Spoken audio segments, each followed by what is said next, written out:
Greetings, greetings, greetings, greetings.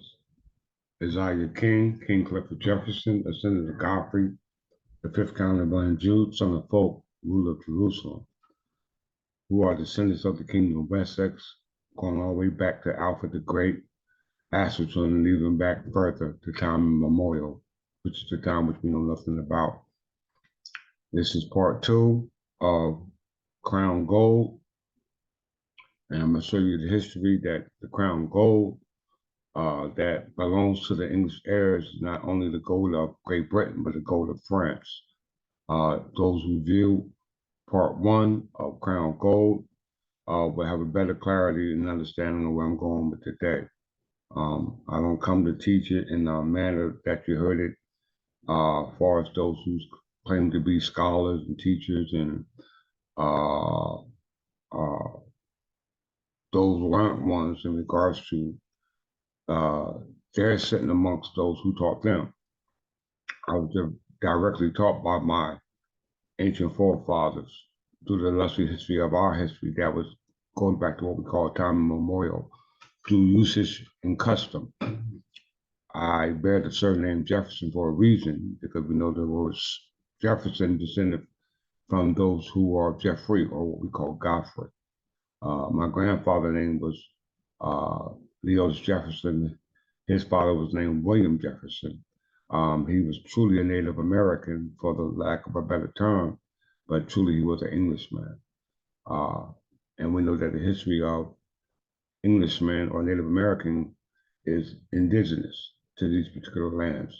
And when I say indigenous lands, I speak of that which we call Mississippi. Mississippi is a territory that was composed by the colonization of what we call the French here in North America under Francis I. So we're going to that history, but first I will prove my line of descendancy by going to the record. So without further ado, let's get started. Look like my screen is lagging, but the information is paramount. So let me just freeze myself, take me off.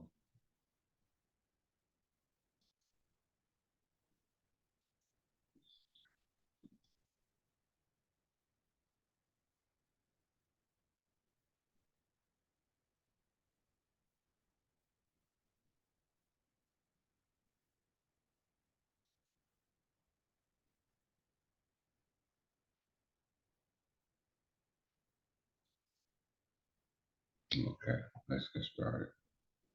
All right.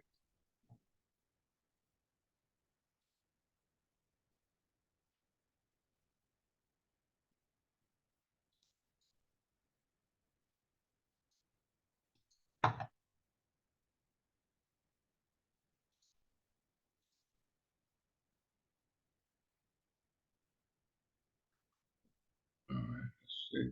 Give me a second, let me just get it right.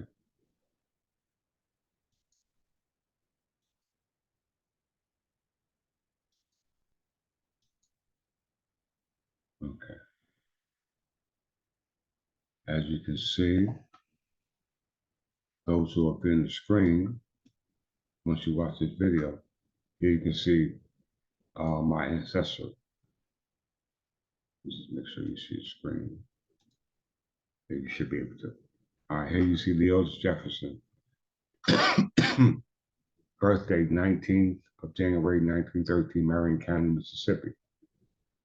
His father was named William Jefferson, and his mother was named Ida Rideout Jefferson as a result of marriage. As you can see, my grandfather, let me just get a little more detail. Born in Marion County, Mississippi, United States of America on 19th of January 1913 to William Jefferson, Ida Rideout Jefferson. The oldest Jefferson married Nina Ruth Jefferson Caprew. Jefferson had 5 children. He passed away on the 21st September 1974 in New Brunswick, Middlesex County, New Jersey, United States of America, which I am now currently residing. He's my great-grandfather. These are his children, William Jefferson. That's my grandfather, my great-grandfather, my grandmother, and my grandfather, their children, Ida Mae Jefferson, Albert Lee Woods, Ida Rideout Jefferson, which is who married William Jefferson. As you can see, these are my great-great-grandparents.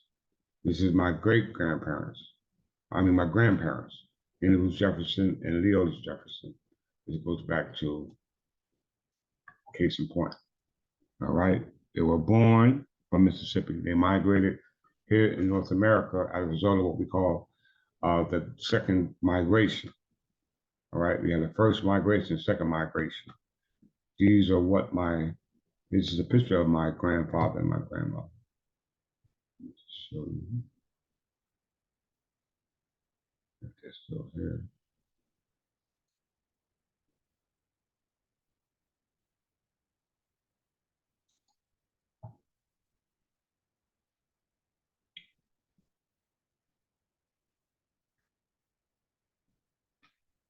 Let me just show you.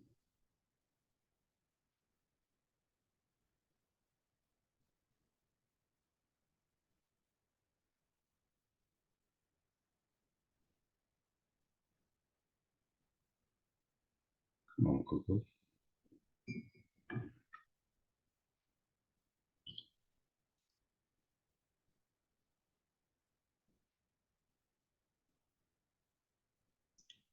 I'm just getting the picture right quick. Sure.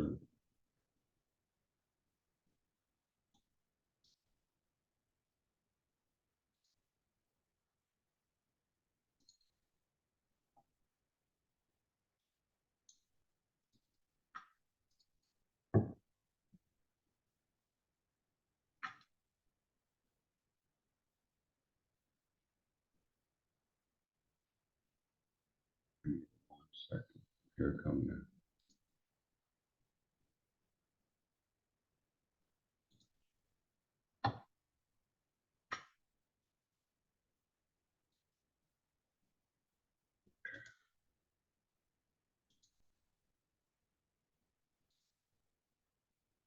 This is my grandmother,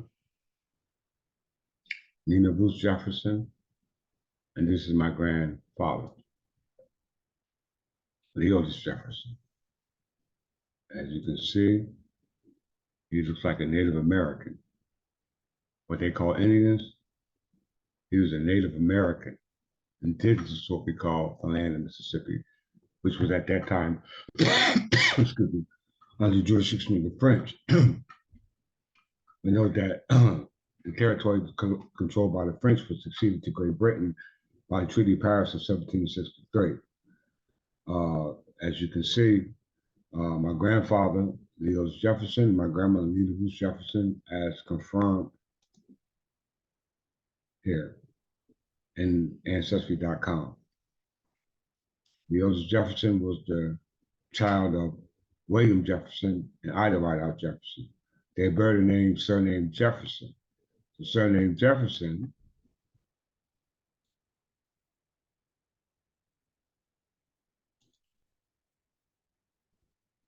as you can see,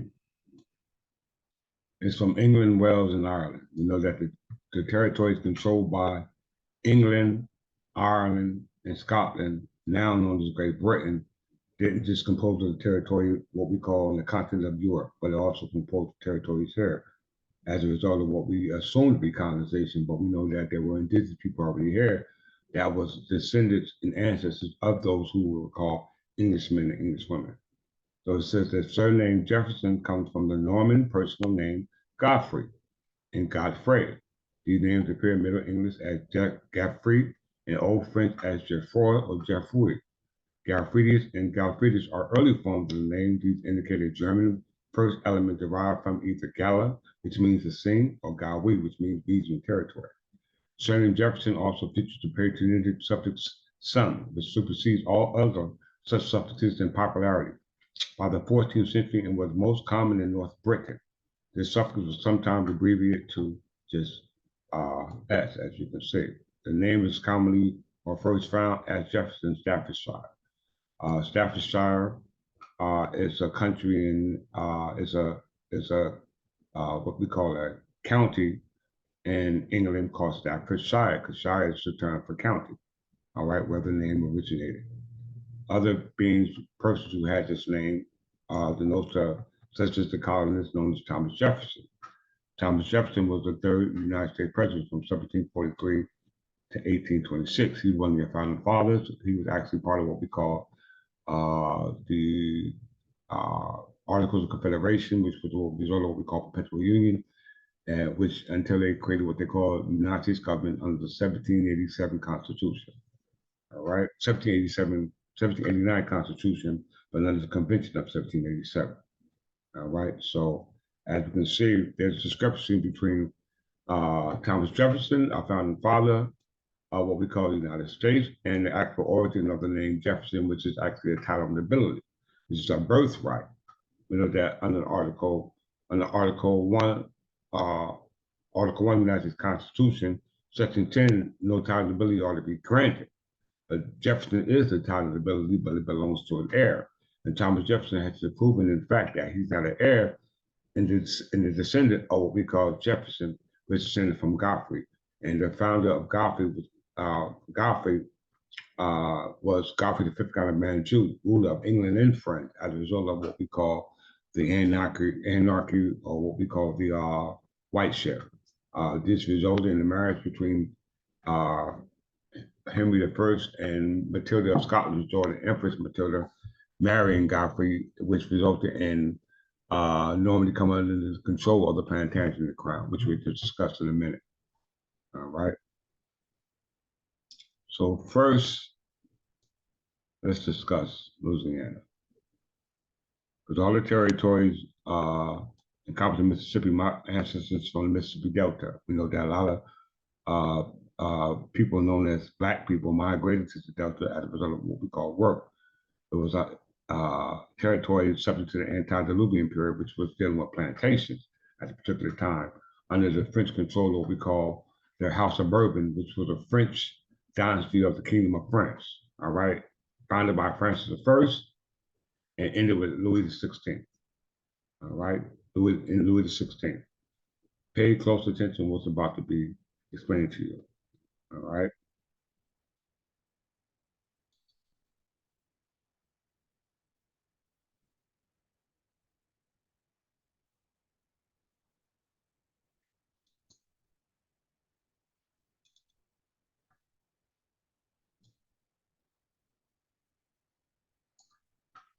The history of the state of Mississippi extends back thousands of years of indigenous peoples. Evidence of their culture has been found largely through archaeological excavation, as well as existing remains of earthwork mounds built thousands of years ago.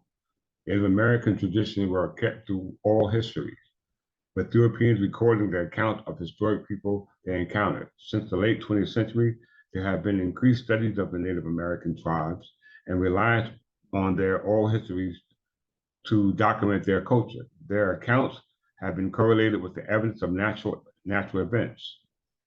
Initial colonization of the region was carried out by French. All right, when we say French, we talk about Frankish or Franco. That goes back to the Franco alliance of the United States of America under the Articles of Confederation with Louis XVI. We'll discuss that in a second.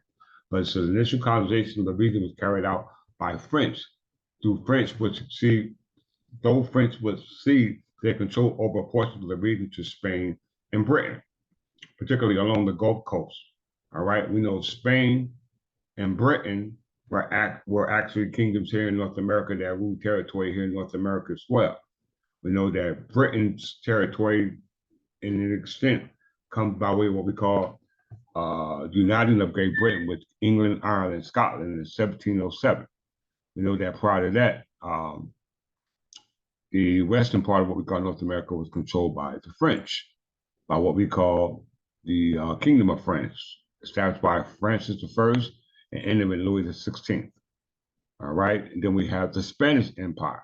The Spanish Empire is a result of colonization by the Kingdom of Spain under the Kingdom of Castile, under what we call Francis II, and his daughter was Eleanor of Castile, who was married to Edward I as a Plantagenet crown.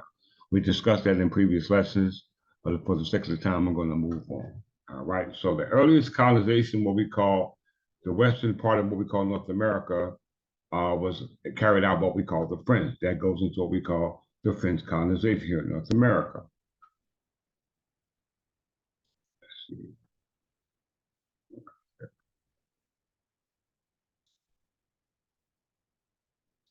Look at the territory. All this in blue is France. All this in red is Great Britain. All this in orange is Spain. Let's blow it up for you.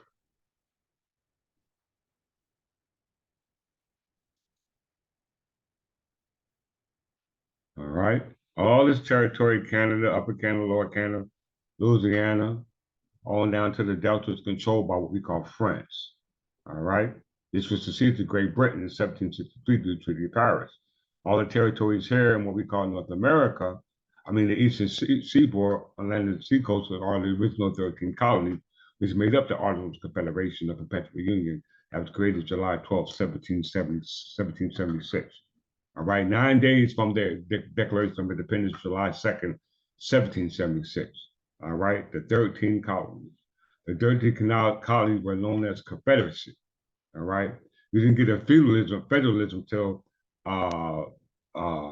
what we call 1917. Right, so you didn't get a federal government until 1789.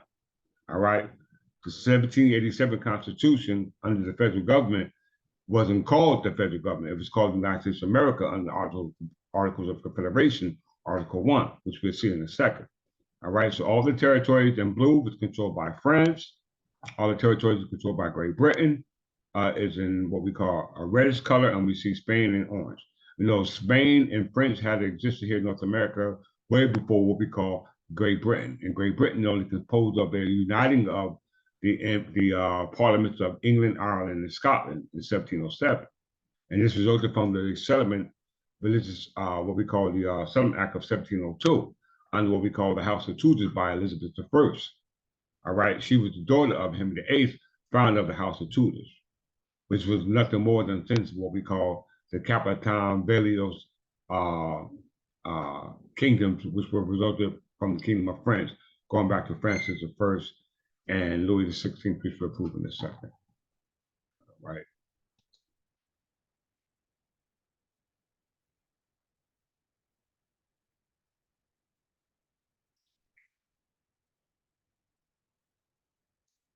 New France.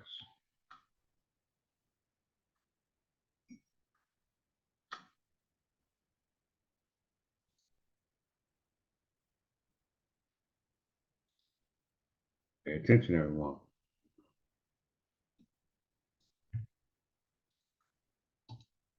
If you look at the globe, you see the territories that are established through the colonization that now is lit up in green. But it's the territory that French control here in North America as a result of the Kingdom of France led by Francis I. All right. New France was a territory colonized by France in North America, beginning with the exploration of the Gulf of St. Lawrence by Jacques Cartier in 1534 and ending with the succession of New France to Great Britain and Spain in 1763 under the Treaty of Paris. You had the Treaty of Paris in 1783, when King George III declared the United States sovereign nation. There wasn't a sovereign nation as a unitary state, but a sovereign nation as what we call a monopoly. It was the Federalists. They were a confederacy, now called a Federalist, which was subject to a unitary state because their authority at the time under the Articles of Confederation was now founded upon the administration as established under 1787, which included the executive judicial branch.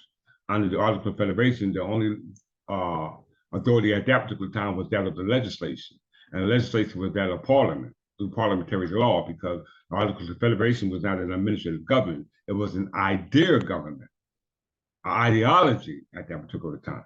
Okay, so New France was the territory colonized by France in North America, beginning with the exploration of the Gulf of St. Louis by Jacques Cartier in 1534, ending with the succession of France to Great Britain and Spain in 1763 under the Treaty of Paris. You know that the founder of the Kingdom of France under the House of Bourbons was Louis Francis I and Louis XV. Once again, Francis I and Louis XV. Louis XV was from the House of Bourbon. Let's just click that right quick. You got Louis XVI. Louis XVI financed North America's war through the sisters of Benjamin Franklin, Robert Morris, and Louis XVI. Once again, the Revolutionary War was financed by Robert Morrison, Benjamin Franklin, and Louis XVI, predecessor of Louis XV, King of France. All right, who descended from Francis I, the first King of France, under what we call the House of Berlioz. All right, Louis XV.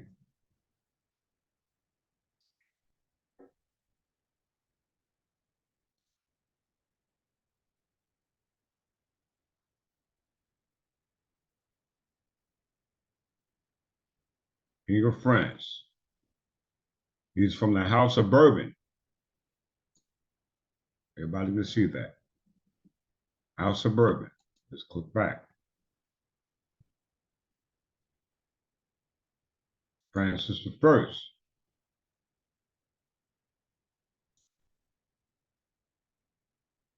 He's from the House of Berlioz and Angoulême. Once again, Berlioz and Angoulême. These are cadet branches of the House of what we call Capitan. All right, the House of what we call Capitan. Let me just make sure y'all see this. There could be no mistakes.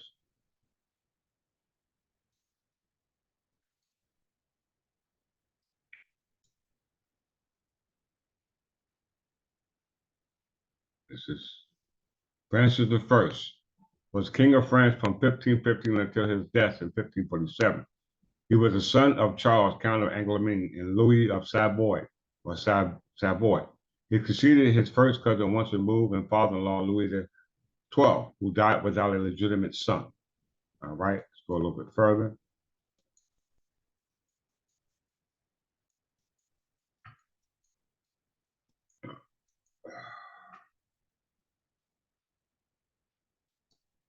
In keeping with his predecessors, Francis continued the Italian wars.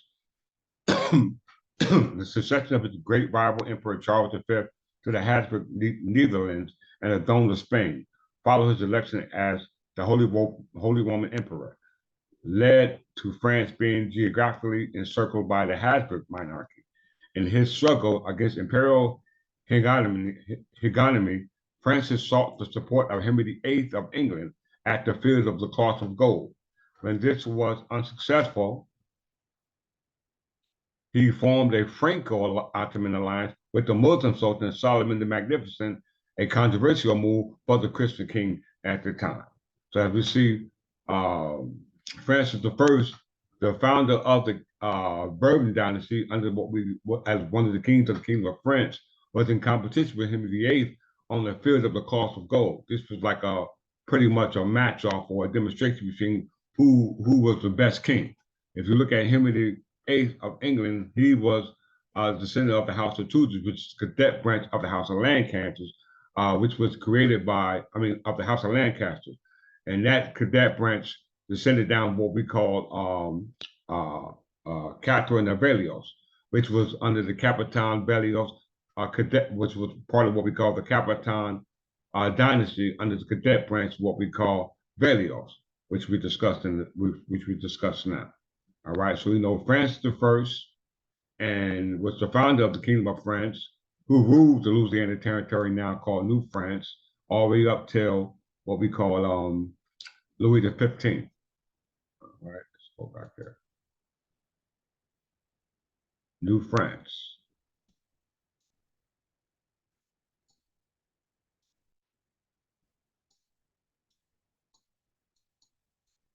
New France, once again, all that territory under New France was succeeded to Great Britain in 1763 under the Treaty of Paris. This is the territory. Great Britain's territory was not acquired until uh, uh, the restoration of the crown of Charles II. Charles II gave letter patents to his family member, Duke of York, which were all recalled. They were all recalled. I'm going to prove it to you in a second. As a result of Charles II acquiring the territory, which was now, prior to him being restored, was under the Dutch, or what we call Netherlands. New Netherlands all descended down from these uh, uh, Frankish kings, I should say. They all descended down from these Frankish kings. All right, let's see.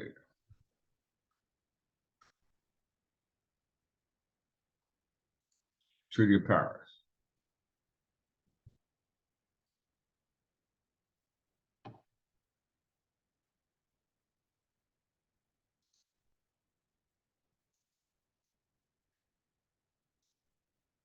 Treaty of Paris, also known as the Treaty of 1763, was signed on the 10th of February, 1763, by the Kingdom of Great Britain, France, and Spain, with the Portugal agreement after the Great Britain improved its victory over France and spanned what we call the 7-Year War. This is actually the French and Indian War. All right, the 7-Year War was the French and Indian War. All right, between the Indians and France, and Spain and the Indians. France and the Indians, and Spain and the Indians, because these Indians, now called Native Americans, are not Indians. They are the Anglo descendants who descended from England and France, which were taken over as a result of the Frankish Roman Catholics invading what we call Normandy, which was under control of Godfrey V, Count of Anjou, through the marriage of Empress Matilda, daughter of Margaret of Scotland, who was married to Henry I, who was the son of William the Conqueror, who invaded Normandy because he was a Frankish king as well, who descended down from the Capitan Plantagenet dynasty, which were all descendants of the Merovingians and Carolingians. All right, let's get to this proof. As you can see, they not only control territory over here, but they control territory over here in what we call the Anglosphere. All right, as you can see in blue, Great Britain territory, and Great Britain is composed of the kingdoms of England, Ireland, and Scotland under British monarchs, not English monarchs, because the English monarchs were the Frankish monarchs, which goes back to what we call the Godfrey V, Count of Anjou, because he became ruler of King of France and England as a result of the marriage to Matilda. All right, and all his descendants, Henry II, John, Richard I, Henry III, Edward I, Edward II, Edward III, all these descended down from the Plantagenet crown and the Angevin branches that were created from the Plantagenet crown, which controlled France under what we call Anjou. All right. The descendants of Henry III, i.e., Edward I, Edward II, Edward III, all made claims to what we call the Kingdom of France as a result of what we call the Capitan Plantagenet War, which was lasted from 1159 to 1259, with the Treaty of Paris of 1259, which we'll get into in a second. But before we get to the Treaty of 1259, we have to follow the rabbit hole. And the rabbit hole leads us to the Treaty of Paris of 1763, which was under the control of the Frankish Empire. All right, as we're reading now, and we see the vast territory that they control.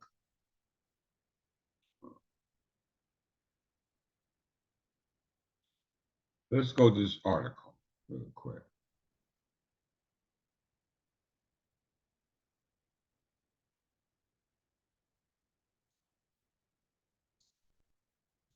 I'm going to be jumping and skipping for the sake of time.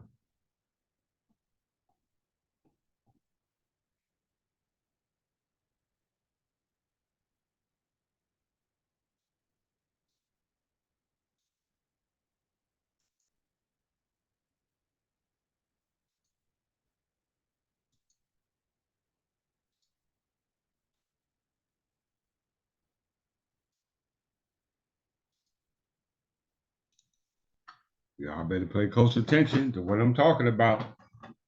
Hold on for 1 second.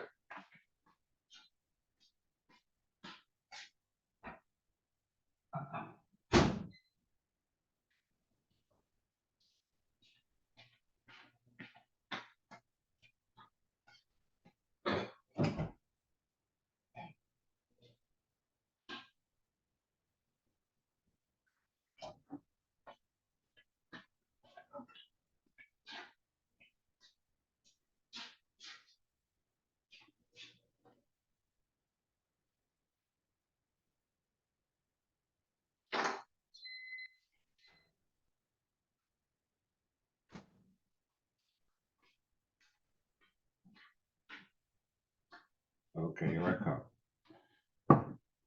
Before we go there, we know that my ancestors are my grandfather, Leotis Jefferson, his father, William Jefferson, all bears the name Jefferson, last name, which is the English and Frankish name.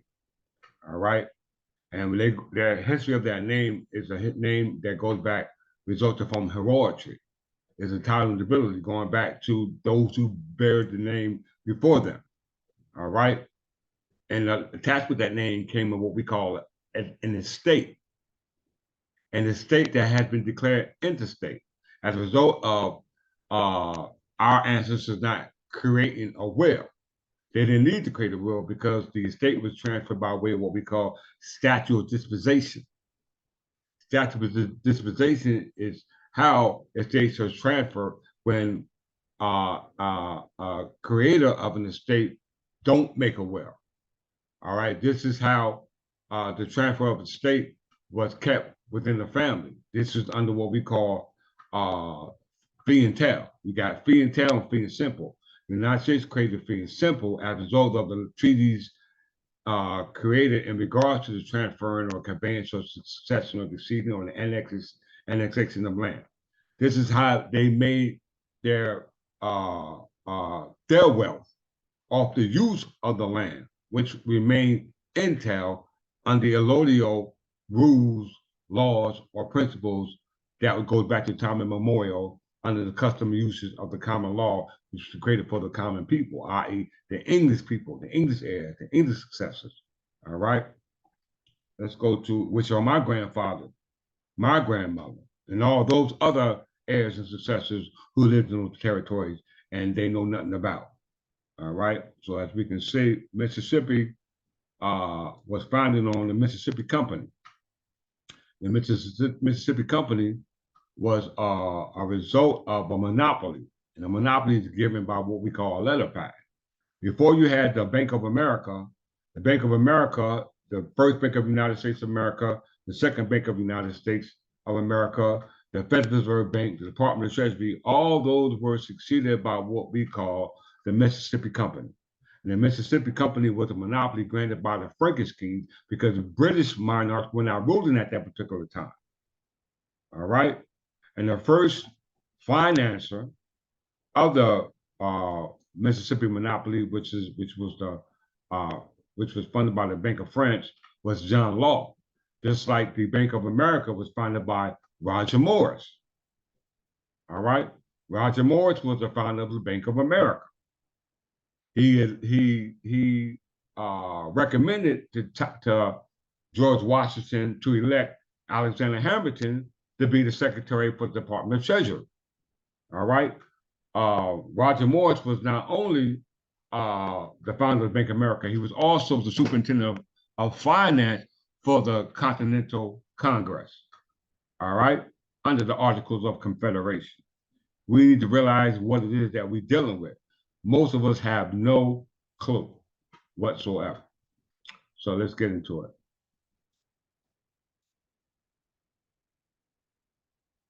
The Mississippi Company, founded in 1684, named the Company of the West from 1717 and the Company of the Indies from 1719, was a corporation holding a business monopoly in French colonies, North America, and in the West Indies.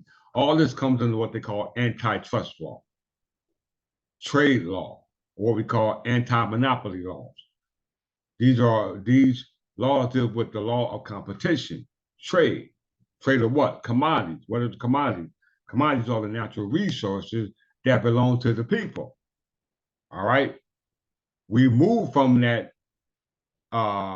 ability to be able to trade with lawful species at the medium of exchange, and now opt out for what we call paper currency, which did not start with what we call the British kings. It started with the French kings, all right? Because we're not going back to the ancient times, we're going back to the Bible, Rome, all that cannot be validated because they don't have a calendar. We're dealing with what's going on under the Gregorian calendar, and the Gregorian calendar was created by Pope Gregory I, Pope Gregory XIII, who descended down from Pope Gregory I, who had all the Anglo-Saxons converted to what we call Christianity. And Christianity is ran by the Roman Catholic Church, and the Roman Catholic Church goes back to the Roman Catholic kingdoms who were under authority of their kings. And these kings go back to the Merovingians, Carolingians, who now predecessors are what we call the House of Capitan, which was one with our kings and our queens who ruled the Kingdom of France and England at the same time. All right, we're getting into it. All right. So as we can see, the founder of the Mississippi Company was Louis who? The 14th. So we got Louis the 14th, Louis the 15th, and Louis the 16th, all from the House of Bourbons, founded by who? Pope Francis I, who was the founder of the New France, what they call Louisiana Territory, which was controlled by the Kingdom of France, going all the way back to what we call the Capitan Dynasty with Poupetin II. All right. The Mississippi Company was founded by, let's see, the rise and fall of the company is connected with the activities of the Scottish financier and economics, John Law, who was then the controller of general finances of France. Though the company itself started to become profitable and remained solvent until the collapse of the bubble, when the speculations in French financial circles and the land development and the region became frenzied and detached from the economic reality. The Mississippi bubble became one of the earliest examples of an economic bubble. We're in an economic bubble right now, y'all. Right now. Why? Because it's based upon fiat money. In May 1716, Scottish economic John Law, a financier, just like Roger Morris, a financier, just like Alexander Hamilton, a financier, had been appointed to controller of general of finance of France under Duke of Orleans, created the Bank, the General Private Bank, or the General Private Bank. It was one of the first European financial institutions to develop the use of paper currency or paper money, what you call banknotes. The Federal Reserve call them banknotes, and they're what used at the medium of exchange. And at the medium of exchange, the holder of them is called the bearer of the instrument, the bearer of the note, the bearer of the certificate, or the bearer of the share. And being bearer of that instrument used at the medium of exchange, you were supposed to redeem that for what we call species, i.e. gold or silver. Now it's no longer redeemable for species. It's now used as collateral for government bonds and banknotes and what we call real estate notes, i.e. mortgage notes, because it creates a pledge by way of security interest, by way of you using it by way of contractual agreements, because the promissory note is just a promise. It's only a promise. So it was a private bank, but 3/4 of the capital consisted of government bills and government accepted notes, i.e. government bonds or actually mortgage notes or real estate lending. In August 1770, Law bought the Mississippi Company to help the French colony in Louisiana. In the same year, Law conceived a joint stock trading company called the Mississippi Company, or literally the Company of the West.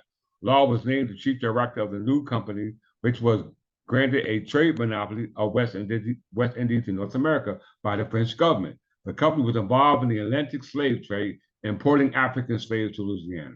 So once again, John Law used African slaves, i.e. black slaves, i.e. Native American, as a commodity, and commodity was used as the medium of exchange as a barter system. All right? As a barter system. Roger Morris, which was the founder of the Bank of America, superintendent of finance, who recommended Alexander Hamilton for the Secretary of State, he was a slaveholder. He used slave as commodity under what we call the Thomas Willing and Morris Company. All right? He's the one that got the loan, as well as he's the one that helped assisted the American Revolutionary War, along with Benjamin Franklin, one of the founding fathers, with the assistance of Louis XVI, descended from Francis I, one of the kings from the Kingdom of France, who were now ruling territory over here in Louisiana. Once that territory was ceded by the Treaty of Paris in 1763, guess who started making claims to it? Thomas Jefferson, under what we call the Ordinance of 1784, the Ordinance of 1785, the Louisiana Purchase, as well as the Louisiana Purchase, as well as the Northwest Ordinance. All these acquiring or ceding of territory to the United States was done on behalf of France. That brought in what we call the Treaty of Alliance. All right, let's follow the rabbit hole, y'all. Before we do that, just to get a little back history.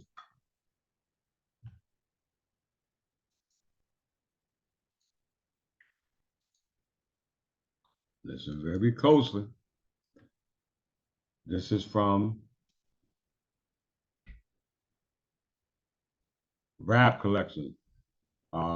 This is a site that deals with documentation relative to American history going back to the time of the Revolutionary War.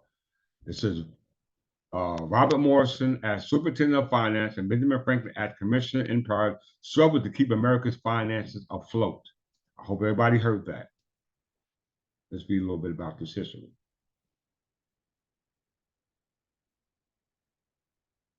Following the Declaration of Independence, which was July 2nd, 1774, all right, following the Declaration of Independence, the American Revolution was well received in France.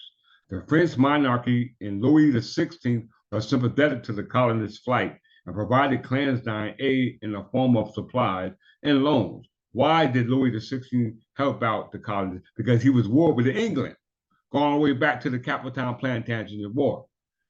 England had united with Ireland and Scotland and became what we call Great Britain. But they had a history with the Plantagenet Crown even before Scotland and Ireland even came into the picture. As we see, when the 13 colonies declared their independence, it was declared in New Jersey because the Declaration of Independence is actually the framework for New Jersey's Constitution, July 4th, 1776. Let's just let's continue on. The French monarchy, Louis XVI, was sympathetic to the colonists' flight and provided the clandestine aid in the form of supplies and loans. This was all the more crucial because of the structural incapacity of the Continental Congress to raise money. At the beginning of the war, the colonies were a very loose confederation, found ideology, but not administratively. Why? Because the administrative at that particular time was a church state, right? Article 6 of the United States Constitution says no religious test is required for the holding of a public trust. In England, there was a requirement. It was called the Test Act. It was called the Test Act. You had to meet certain qualifications as such as the communion, called the Eucharist, and in regard to the Lord's Supper. You had to receive that. You could not hold public office. They have done away with that under Article 6 of the United States Constitution. All right? So at the beginning of the war, the colonies were a very loose confederacy bound on ideology, but not administratively. And at the end of the consternation of men like Alexander Hamilton and Robert Morris, the Continental Congress was unable to deprive money from the governors who refused to acknowledge the authority of the central government, because the central government is what was created under what they call the federal government. At that time, there was no federal government, i.e. central government, because it was weak. It was done based off the ideology of them claiming their independence from Great Britain at that particular time, which was the administrative government functioning under the authority that they created under the Articles of Confederation, which we'll discuss in a second. Benjamin Franklin played a crucial role in winning the war from his seat at the Passy in France. He was dispatched along with Silas Dane and Arthur Lee in December of 1776 to get badly needed military and financial support. This is where the Treaty of Alliance resulted from, as well as the Treaty of Commerce and Amity. He was welcomed with great enthusiasm.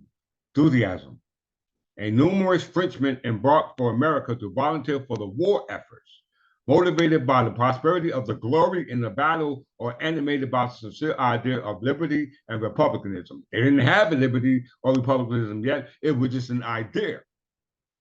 Volunteers include the likes of Pierre Charles L'Enfant and Lafayette, who enlisted in 1776. But Franklin's most important contribution was in the financial realm because he was a financier, just like John Law. In 1777, the American delegation obtained a 2 million tons of Livre Tournois, or what we call Tournois pound, loan from a group of French investors known as the Framers Generals.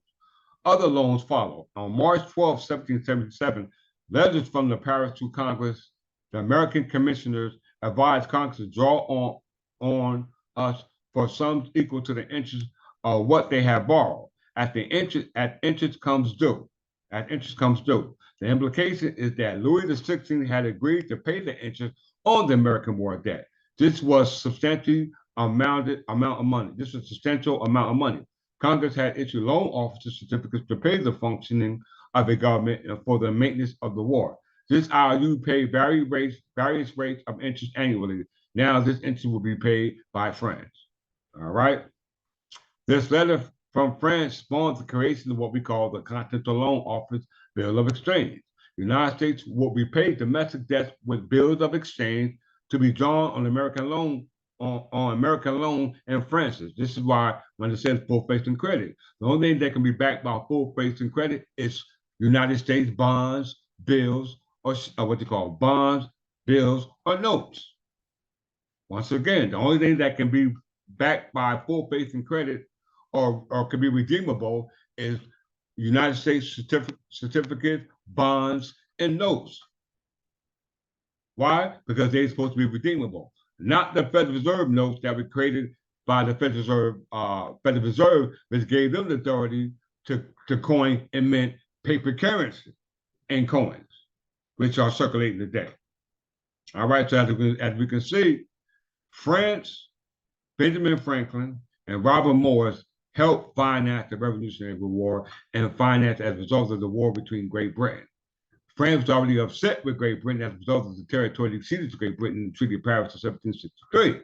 So Louis XVI funded the United States as a result of their disagreement as a result of the tax laws that were appointed on them by what we call Great Britain, i.e. the Currency Act of 1751, 1764, as well as the Paper Currency Act of 1772 and 1773. These are the same language that we see in the Articles of the Confederation, as well as Article 1, Section 10. All right, I'm about to show you in a second. Let's get to it.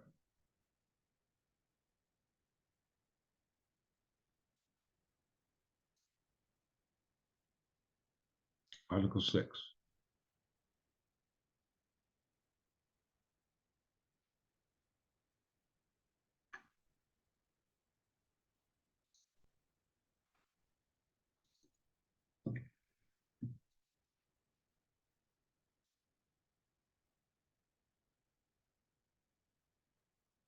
Listen close. The United States Constitution created in 17, let's get a verified date. 1789. Constitutional Convention was convened in 1787. All right, and we know the Constitutional Convention, which resulted in creating the Great Seal. And we know that the Great Seal created the convention composed by what's his name? I forgot the guy's name. What was his name? Eugene Dissolution, if I'm not mistaken. It was based off the 6 nations who colonized North America, which was England, Britain, Scotland, Ireland, Germany, and somebody else. You know what I'm saying? But you can go to my previous lessons to retrieve that information. But in regards to the Constitution of 1789, which came from the Convention of 1787, which was composed of the delegates from the 13 colonies, they created what they call Article 6 of that Constitution, which preserved the laws that were in treaties that were made under the Articles of Confederation under the First and Second Continental Congress.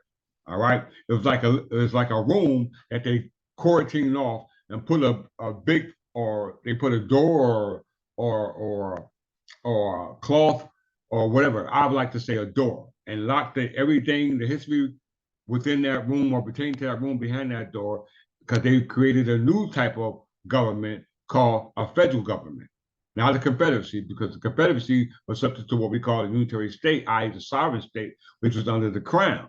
All right.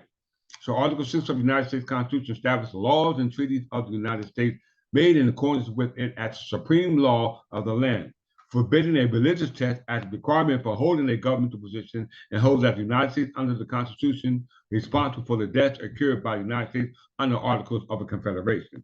Under Articles of Confederation, they were indebted to who? France. They were indebted to France by the citizens of France through Benjamin Franklin, Roger Morris, as well as Louis XVI. We just discussed that.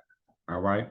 So what it says under Article 6 of the United States Constitution, it says all debts, contracts, and engagements entered into before the adoption of the Constitution of 1789 should be valid against the United States under this Constitution as under the Confederation. So that means that all the language that was in the Articles of Confederation is now hidden in the articles under the United States Constitution, i.e. Article 1, Section 10.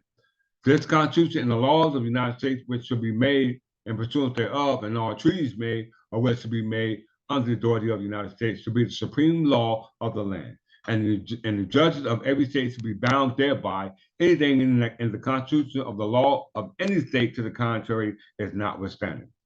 The senators and representatives before mentioned in the amendment of the several state legislatures and all executive and judicial officers, both of the United States and of the several states, shall be bound by oath and affirmation to support this Constitution, but no religious test shall ever be required as a qualification to hold office or public trust under the United States. Under the United States, this is called the supremacy or oath of allegiance. This is the Test Act. The oath of allegiance is the Test Act. It's not the Test Act of England, because the requirement for the Test Act of England was subject to what we call communion. Before you hold the public trust, you had to take communion, but the church separated from the state, i.e. a church state, which was under the crown, and the crown ruled here in 1776, before they moved from what they call New Jersey Provincial Council, which was under the crown, to let me just pull it up right quick.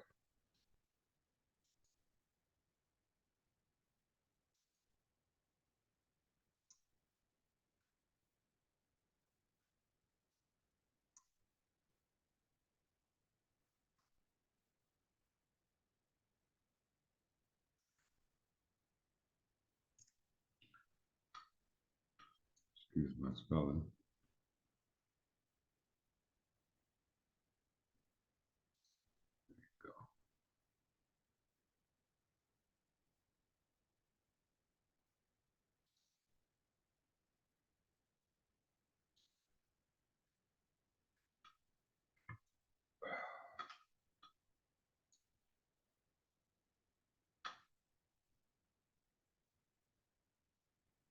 New Jersey Provincial Council.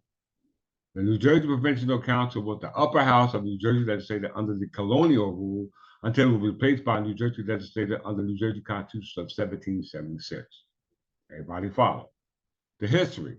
The Provincial Council was established in 1702 upon the surrender by the properties of East Jersey and those of West Jersey of the right of the government to Queen Anne. Anne's government united the two colonies as the province of New Jersey, a royal colony, established a new system of government. The instructions from Queen Anne to Viscount Cornbury, the first royal governor of New Jersey, outlined the fusion of power system, which allowed for an overlap of the executive, legislative, and judicial authority, and provided for a bicameral legislature consisting of a council and general assembly. So there was no executive and judicial branch. It was just a legislative branch, all composed of all three branches. All right. And the head of it was the crown or the queen. As you can see here in the box, the authority, the crown, the term indefinite, the seat was alternative seats were Burlington and Perth Amboy, which we're seated at now. All right, as you can see that. On December 6, 1775, Governor William Franklin, one of the founding fathers, the one who helped with the party Articles of Confederation, paroled New Jersey legislature until January 3rd, 1776, but they never met again. On May 30th, 1776, Franklin attempted to convene the legislator, but was met instead with orders of New Jersey Provincial Congress for his arrest. On July 2nd, 1776, the Provincial Congress approved a new constitution, and on August 3rd, New Jersey legislature was elected with the appointed provincial council being succeeded by the elected New Jersey legislative council. All right, so the president didn't exist at that time, nor did the executive branch exist at that particular time, because the legislative branch was under the authority of what we call the royal governors. All right, the authority of what we call the royal governors.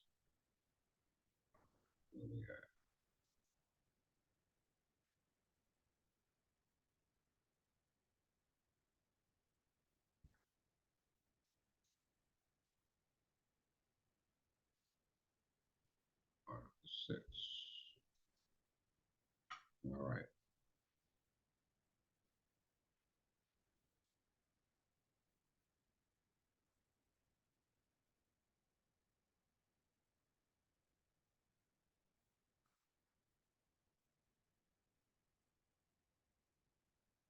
The engagement clause.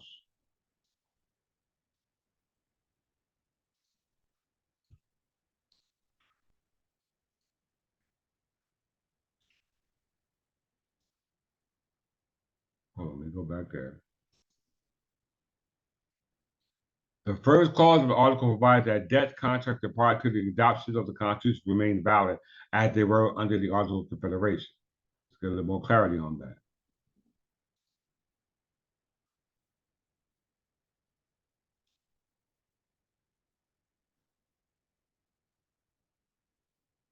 Precursor in the Articles of Confederation.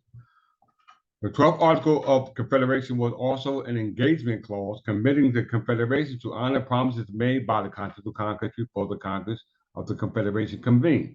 It stated that all bills of credit emitted, monies borrowed, and debt contracted by or under the authority of Congress before the assembling of the United States and pursuance of the present Confederation should be deemed and considered as a charge against the United States for payment and satisfaction whereof the state United States and the public faith are hereby solemnly pledged. When you pledge something, that means you give up something. That's a security interest to the lender, to the borrower. The United States is the borrower because they were colonies that were obligated to two parties now, Great Britain and France.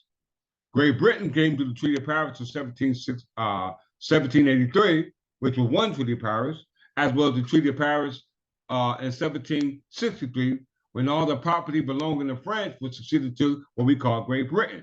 Now, Great Britain succeeded that territory on the Treaty of Paris in 1783 to the United States. But the United States was under the treaty of, under the compact or contract with France in 1763, and it was qualified by the Treaty Alliance in 1776. All right. First, let's look at the Treaty of Alliance. First, the Treaty Article of Confederation.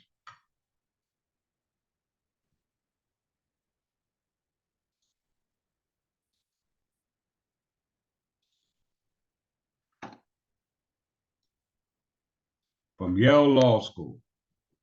Journals of the Continental Congress, Articles of Confederation, Perpetual Union, July 12, 1776.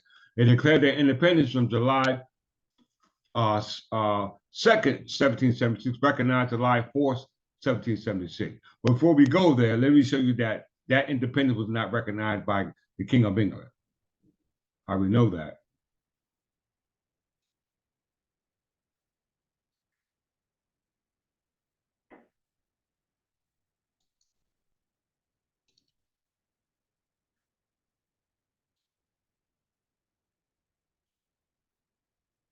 Certain tenures of holdings turned into free and common soldats, which payment to the king.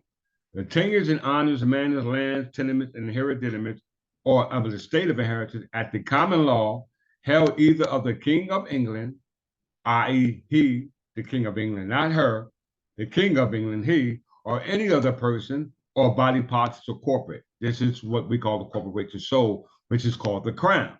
Is in office, i.e., a public trust. Article 6 says no religious test is required for the holding of a public trust. So if the United States don't need a religious test for holding of a public trust, me holding a public trust under the Kingdom of England is not required as well. It used to be under the Test Act, but it's no longer required. All right. So who are them, or who are you, or who are anybody who questions me on my capacity to hold this public trust as King of England? Because the authority to hold such an office is right here and verified under 46:3-2 in regards to certain tenures. Tenure means a holding turned into free common soakage. All right. And it says that the holdings of honors, manors, lands, tenements, or hereditaments, or of an estate of inheritance at the common law held either by the King of England or any person or body politic or corporate at any time before July 4th, 1776, and declared by Section 300 an act entitled An Act Concerning Tenures passed February 18th, 1795. This is still under the authority of King George III. His rules are now over to 1803. So this is the legislative act of Parliament under the British monarch King George III, relative to the Treaty of Paris of 1783. Let me know that whatever the United States as the colonies thought they were doing their ideological administrative acquisition of land that belonged to the crown, it was not valid, because it said that the land itself was subject to the King of England and it remained allodial. Why do I say that? Because it says it right here. Gift, grants, conveyance by state is allodial. All gift, grants, conveyances made prior to and after July 4th, means before and after July 4th, they declared their independence July 2nd, 1776, under the Articles of Confederation. The Articles of Confederation was not created till after the Declaration of Independence. 1,776 of an estate of inheritance by letter patent. Letter patent is only for you to have a letter patent. You must have permission by a monarch. The president can't give you a letter patent, which he does now. Why? Because under the Article of Confederation, the only authority to give you a letter patent was the crown, because there was no executive judicial branch at that particular time. So it says all of the patents of inheritance prior to July and after July 4th, 1776, under the great seal of this state or any other manner by the state, by the legislature thereof, or by the commissioners or agents of forfeited estates, or by other lawful and competent authorities under the state, shall be and remain allodial, and no feudal and not feudal, and shall forever be and continue free and pure allodium only, forever discharged of all feudal tenures and instances thereof, and all other services whatsoever. So all the land belongs to the king. Why? Because it's verified under the Articles of Confederation.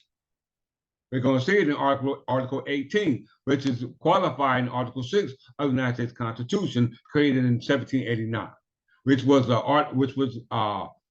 Constitution of Perpetual Union as established in Article 6, going back to the Articles of Confederation concerning the 13 Confederate states. Not federal states or not unitary states, but Confederate states, as conferred by the Articles of Confederation. Let's go back there.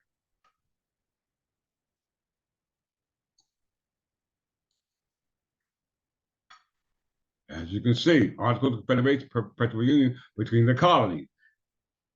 It didn't say federal state. It didn't say sovereign state. It said colonies. This is the name of the Confederation should be the United States of America, not the United States federal government, not U.S.A., nothing but the United States of America. All right. Article 4.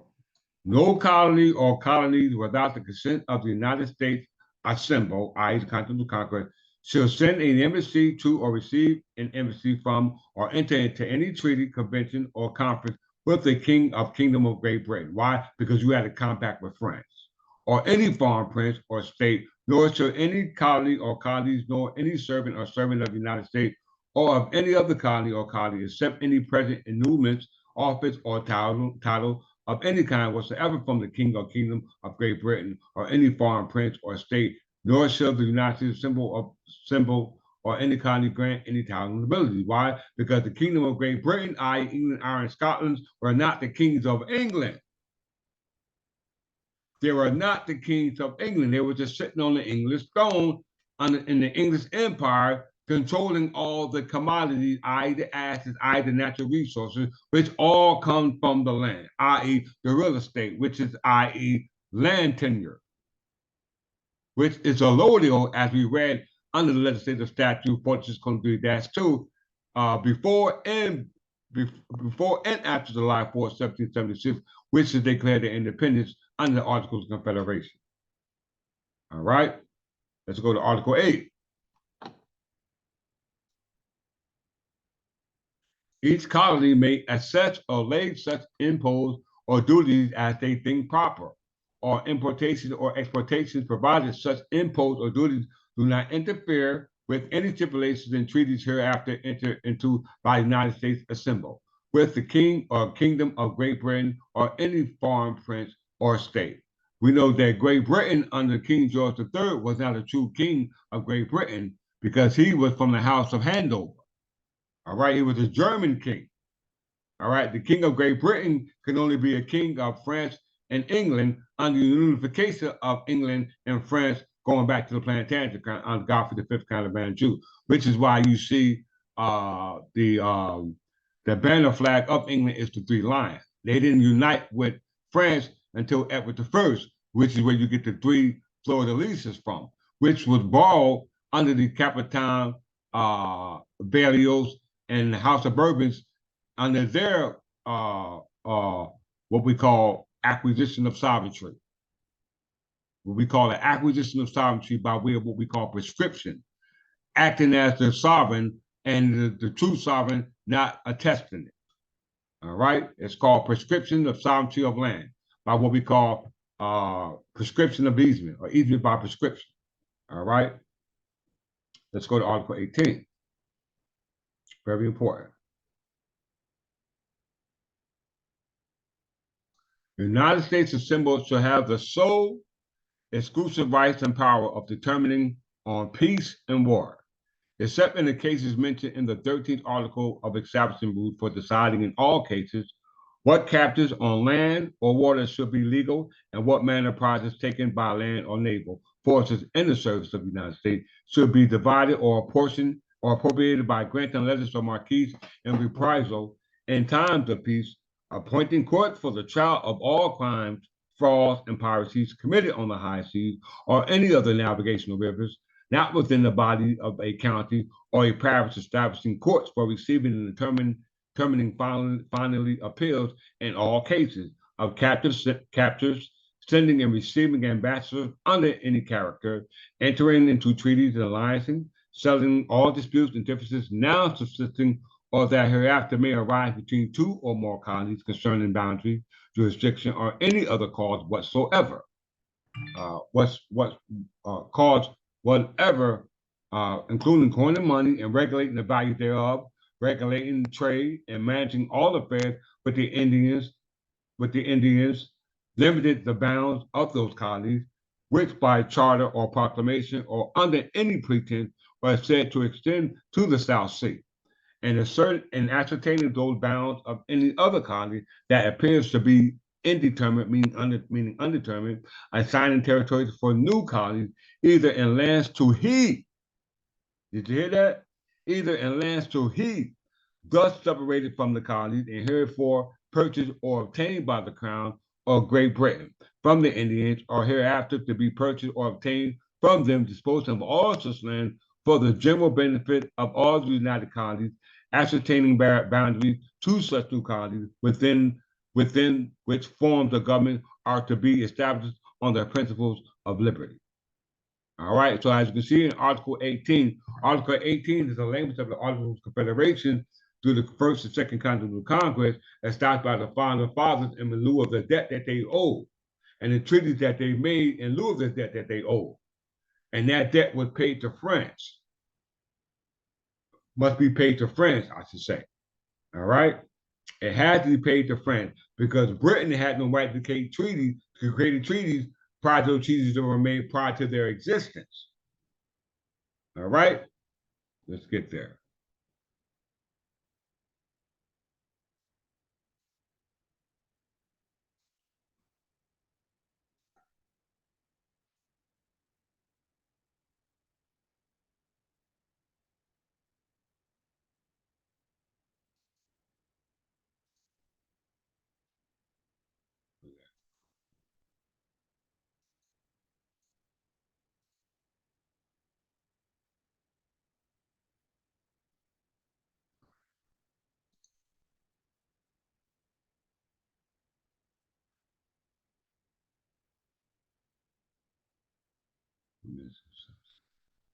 Give me a second.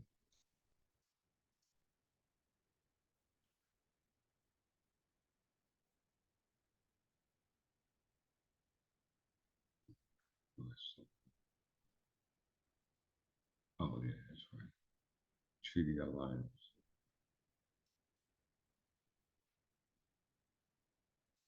There we go.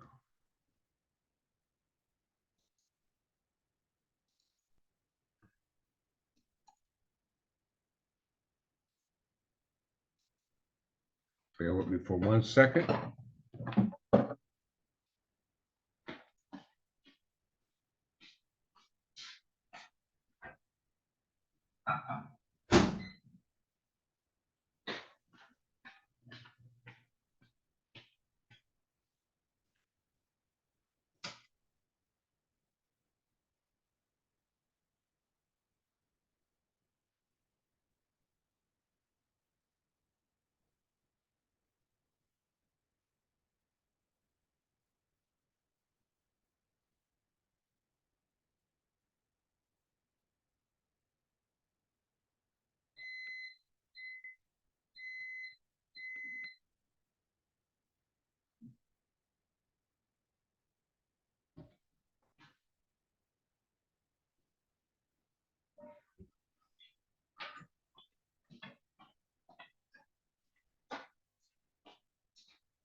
All right, let's get there.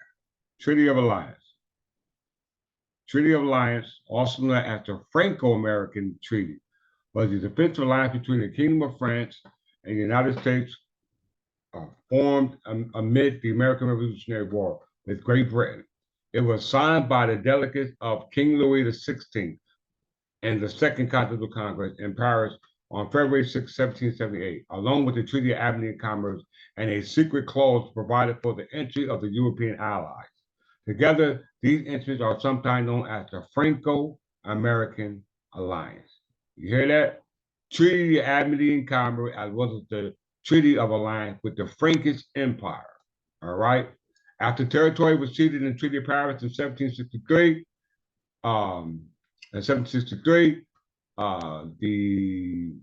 as a result of the wars with the British Empire, i.e., the Kingdom of England, France was still upset with the Kingdom of England, now known as Great Britain, and allied themselves with the United States, who were at war with Great Britain under the British rules, under those British kings. All right. But as a result of those British kings sitting on the crown, i.e., the Kingdom of England, now called Great Britain, they still had an ongoing conflict going back to what we call the Capital Plantagenet rivalries as a result of the territories that were now under the jurisdiction of the Kingdom of France by way of the marriage of Empress Matilda to Godfrey V of Anjou. All right, I'm going to prove it in a second.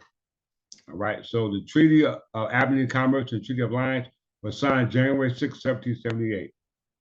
All right, and let's get to a background. The 13 British American colonies in America declared their independence from Great Britain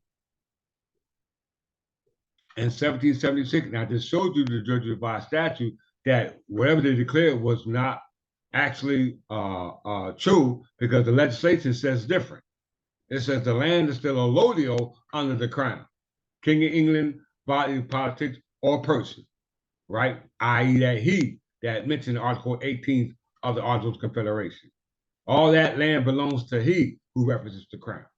So it said, France's leadership had been alarmed by British victories in the 7-Year War, which had shifted the European balance of power and had been planning for a war of revenge since the Treaty of Paris that had ended the conflict in 1763, which I just said. The French Foreign Minister Choiseul had envisaged this taking place in alliance with Spain and involving a Franco-Spanish invasion of Britain. Choiseul had been ready to go to war in 1770 during the Falkland crisis, but Louis XV had been alarmed by the British naval mobilization and instead dismissed Choiseul and backed down. as we can see. As a result, Jefferson began drafting conditions for the possible commercial treaty between France and the future independent colonies of the United States, i.e. the Articles of Confederation, which declined the presence of French troops and any aspect of French authority in the colonial affairs. On September 25th, the Continental Congress ordered Commissioner led by Benjamin Franklin to seek a treaty with France based upon Adams' draft treaty that had later been formalized to a model treaty, which sought the establishment of reciprocal trade relations with France, but declined to mention any possible military assistance from French government. Despite orders to seek no direct military assistance from France, American commissioners were instructed to work to acquire the most favored nations' trading relations with France, along with additional military aid, and were encouraged to reassure any Spanish delegates that the United States had no desire to acquire Spanish lands in America, and hoped that Spain would in turn enter a possible Franco-American alliance. All right, now let's go back here to confirm it.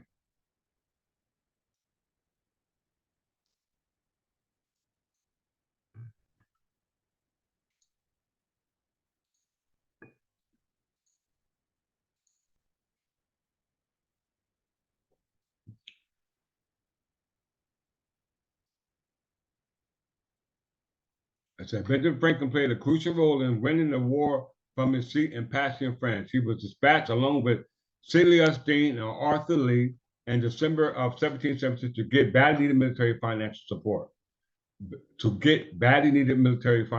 He was welcomed with great enthusiasm as numerous Frenchmen embarked upon the Americans to volunteer for the war effort, motivated by the prospect of glory in battle, or animated by the sincere idea of liberty and republicanism. Volunteers included like Pierre Charles L'Enfant and Lafayette, who enlisted in 1776, but Franklin's most important contribution was in the financial realm in 1777, and that the American delegates obtained 2 million tons of Livre Tournois or Tournois pounds loan from a group of French investors. French was from the Kingdom of France because one of the investors was Louis XVI. The implication is that Louis XVI had agreed to pay the interest on the American war debt. Louis XVI descended down from Francis I, because Louis XVI descended down from Louis XV, on down to the 14th, on down to the 1st. All right? They were rulers of the New France, i.e. Louisiana, which covers the territory what you call Mississippi, where my forefathers are from, and four mothers. All right? And they had 2,000 loans that they had to pay back in what they call the Livre Tournois. Now, what is that?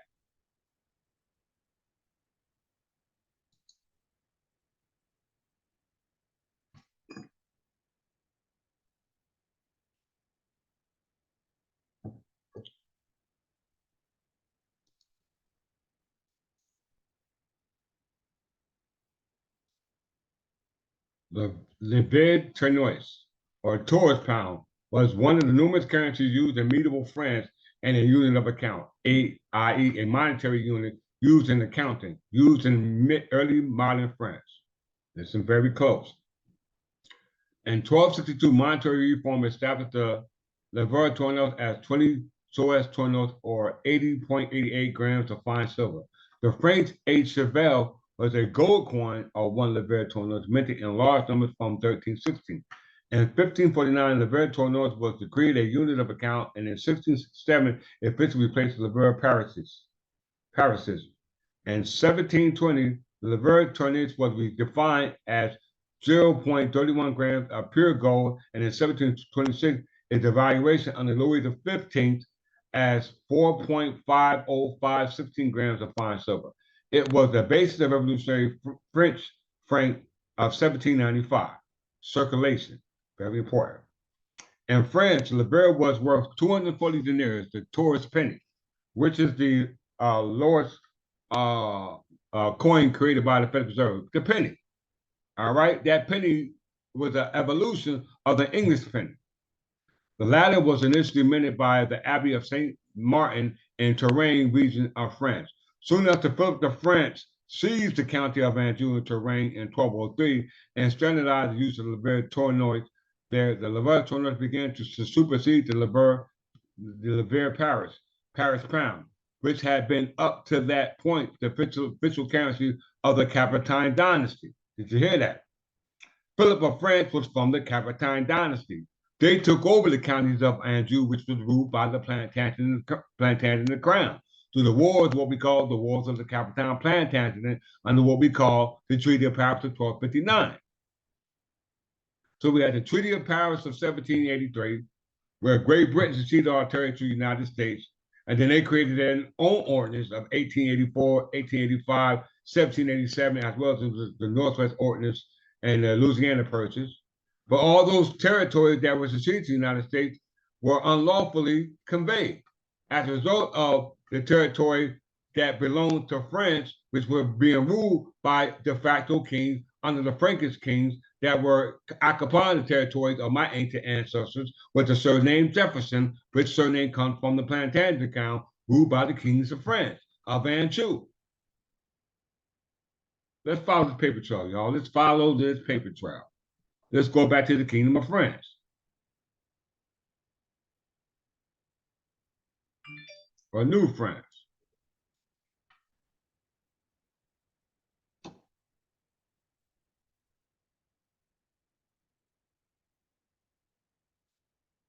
New France was under the guidance of Francis I and Louis the 15th. We know Louis the 16th helped finance the Revolutionary War as a result of the conflict they had with the Kingdom of England, not Ireland, not Scotland, because they are not the descendants of the ancient ancestors who ruled the Kingdom of England. And all the kings of England from the houses of Wessex are descendants of what we call the Plantagenet crown of Henry II. Before we go here, let's just prove it.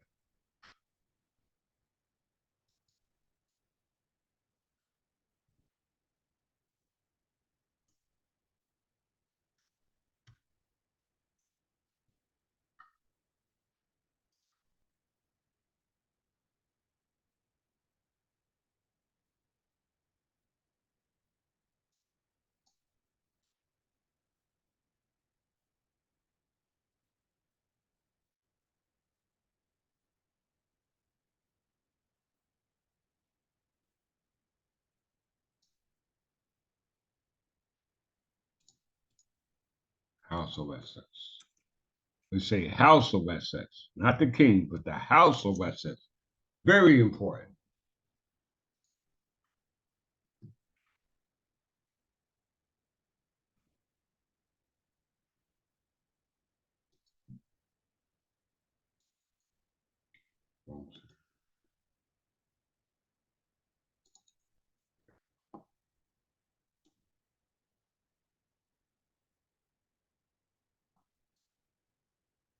The House of Wessex, also known as the Cedricings in the West Saxon dynasty, refers to the family traditions founded by Cedric of the Gregorian, forgive me for pronouncing it wrong, that ruled Wessex in southern England from the early 6th century. The house became dominant in the southern England after the ascension of King Egbert in 1802, Alfred the Great. Alfred the Great's descendant was Asserton. We know he was of dark skin complexion. Alfred the Great saved England from Viking conquest in the late 9th century, and his grandson Asserton became the first king of England in 927. The disastrous reigns of Ethelred the Unready ended the Danish conquest. We know Ethelred the Unready was the son of our Jesus Christ. All right. And Jesus Christ had a family here, such as the kings of Wessex. All right. It says that disastrous reign of Ethelred the Unready ended the Danish conquest in 1014. Ethelred and his son Edmund Ironside attempted to resist the Vikings in 1016. After their death, the Danish Knut the Great and his sons ruled until 1042. The House of Wessex then briefly regained power under Ethelred's son, Edward the Confessor. Edward the Confessor was the son of Ethelred the Unready, the son of Jesus Christ, but lost it after the Norman conquest under William the Conqueror in 1066. All kings of England since Henry II have been descended from the House of Wessex through Henry I's wife, Matilda of Scotland, who was the great-granddaughter of Edmund Ironside. Edmund Ironside was the son of Ethelred the Unready. Henry II was the son of Godfrey I of Anjou. And it just said that all the descendants of Henry II, who was the son of Godfrey I of Anjou, are all sons of the kings of Wessex, going back to Edward the Confessor as a result of Matilda of Scotland, who married Henry I, who was the son of William the Conqueror, who invaded Normandy. I hope everybody understands that. All right. What do we have?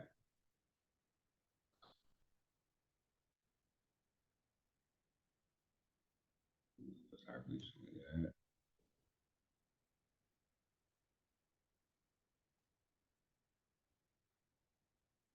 New France. I think it was that New France. You know, France is, yeah, House of France. All right. Francis the First.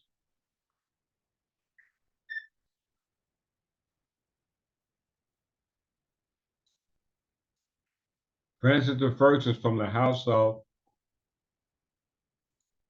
let me make sure you can see this, from the house of Velios and Anglemin. All right. The house of Velios descended down from the house the house of Velios descended down from the Capetine dynasty. Let's just go there.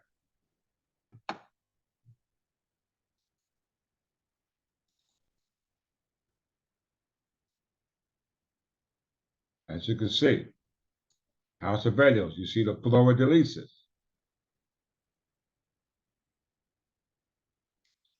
The Capetine House of Velios was a cadet branch of the Capetine dynasty. They succeeded to the House of Capet, to the French throne, and were the royal house of Frank from 1328 to 1589. Junior members of the family founded cadet branches in Orleans, Anjou, Burgundy, and Alençon. All right.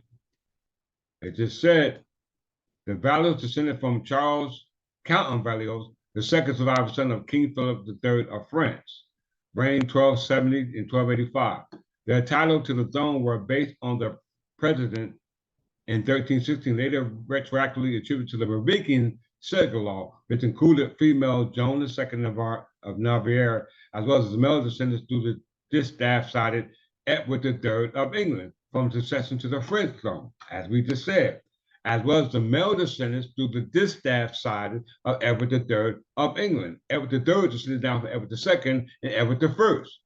Distaff is from the female side, contrast to what we call the spear side. The antonym for distaff side is spear side.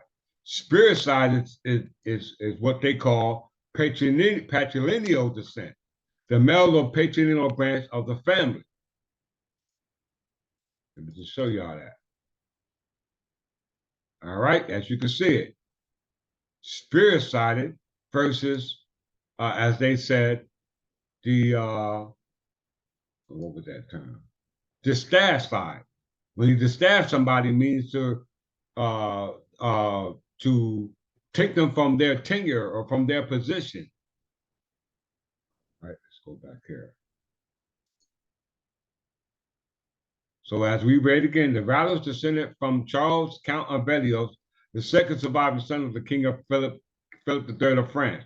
Their title to the throne was based on their presence of 1316, later retroactively attributed to the Merovingian Salic law, which included female Joan II and Navarre, as well as the male descendant through the distaff side Edward III of England, from the succession to the French throne. All right, let's get into that. Claims to the French throne.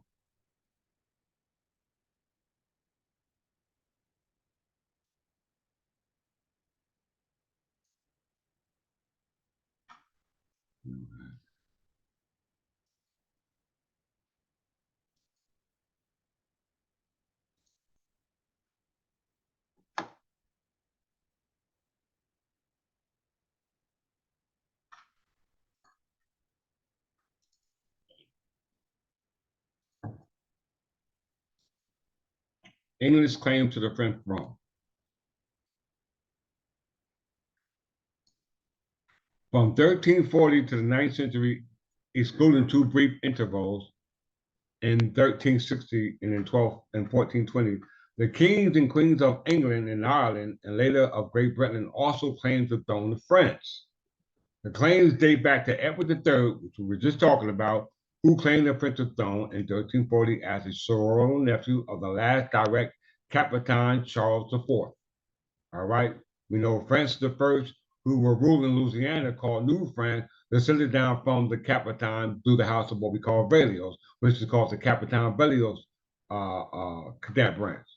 The Capitan the cadet branch of rebels descended down from the Capitan branch, which was won with the Plantagenet War, do what we call the 100-Year Wars, which was called the Edwardian Wars. All right, Edward and his heirs fought the 100-Year Wars, i.e., the Edwardian Wars, to enforce this claim, and were briefly successful. And in 1420, under Henry V, Henry VI, they were all Plantagenets by the House of Vedios, a cadet branch of the Capitan dynasty, was ultimately victorious and retained control of France, except for Calais, later lost in 1558. And the Channel Islands, which had historically formed part of the Duchy of Normandy, English and British monarchs continued to prominently call themselves kings of France, and the French fleur-de-lis was included in the royal arm. This continued to 1802, by which time France no longer had a monarch, having become a republic. The Jacobite claimant, however, did not explicitly relinquish this claim, i.e., the Jacobite goes back to the House of Stuart. All right? So as you can see, the fleur-de-lis and alliance all descended down from wars that descended down from what we call the Capitan Plantagenet Wars, which Godfrey V, Count of Anjou, was the founder of it. So let's go to the history with that. I know it's a lot, but bear with me.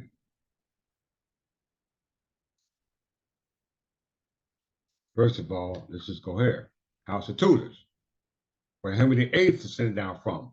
He descended down from Henry IV, Henry V, who were all sons of John Gaunt, who was the son of Henry son of Edward III. John Gaunt was the son of Edward III, who was of the Plantagenet crown of the Angevin dynasty established by Henry III, who was the son of Henry II, the son of Godfrey V, Count of Anjou, the ruler of England and France. This is the House of Tudor, was a dynasty of the large wealth and English origin that held the English throne from 1485 to 1603, which gave King James his start.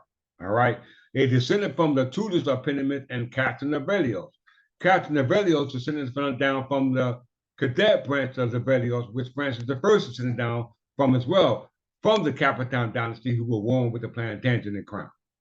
All right, it says the Tudor monarchs ruled the Kingdom of England and its realms, including their ancestral wealth and the lordships of Ireland, later the Kingdom of Ireland, for 118 years with 5 monarchs: Henry VII, Henry VIII, Edward VI, Mary I, and Elizabeth I.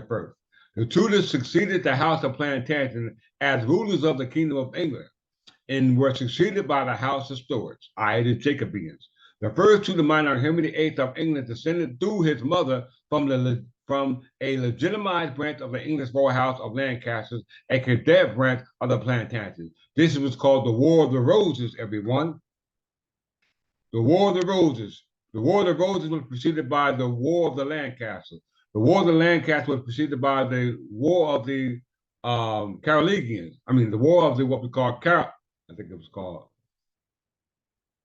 Caroline Wars, and they were preceded by what we call the Edwardian Wars, descending with preceding from the kings Edward III, Edward II, and Edward I, all sons of Henry III.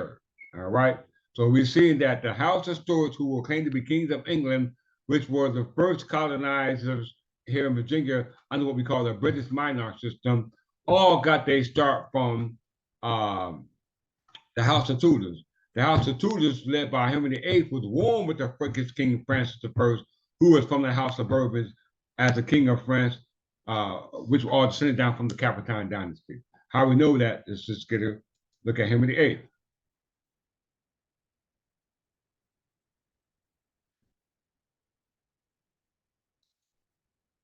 I know it's a lot. I hope I'm not confusing. Henry VIII was the King of England, Lord of Ireland, his seizure of the crown from his seizure of the crown. So he seized the crown. He didn't inherit the crown by way of being the heir, primogeniture. He seized the crown by way of what we call an opportunist, as a result of what was going on between the cadet branches of the Angevin Plantagenet crown, called the Yorks and the Lancasters. He said he was the first monarch of the House of Tudors. All the other descendants, Henry VI, Henry V, Henry IV were all descendants of John Gaunt, who were sons of Edward III. They were illegitimate descendants. Henry's mother, Margaret Beaufort, was a descendant of John Gaunt of the House of Lancaster. Henry's father, Edmund Tudor, first Earl of Richmond, a half-brother of Henry VI of England, and his members of the Welsh Tudor pyramid, died 3 months before his son Henry was born. During Henry's early years, his uncle Henry VI was fighting against Edward IV of the members of the York Plantagenet branch. After Edward retook the throne in 1471, Henry II spent 14 years in exile in Brittany. He attained the throne when his forces, supported by France, Scotland, and Wales, defeated Richard III in the Battle of Bosworth, the culmination of the War of what we call the Roses. All right? 1 second.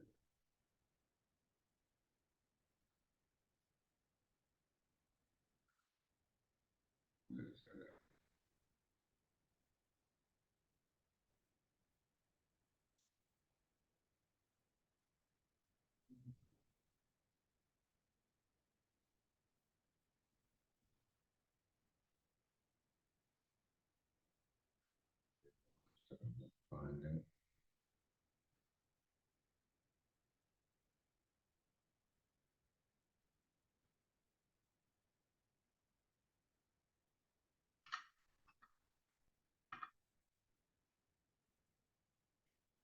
A lot of information, y'all. A lot of information.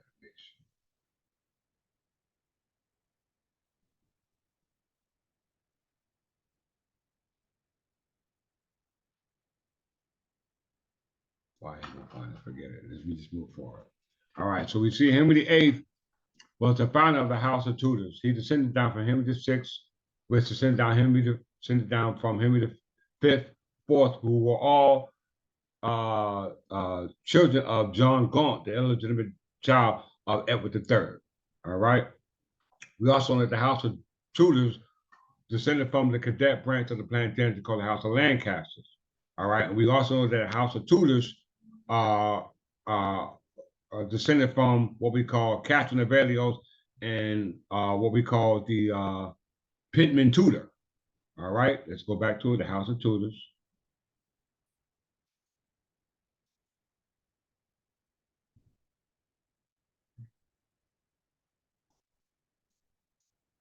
The House of Tudors was a dynasty of large Welsh English origin that held English throne from 1485 to 1603. They descended down from Tudors of Pittman and Catherine of Berlioz. So we know Francis I was from the House of Berlioz.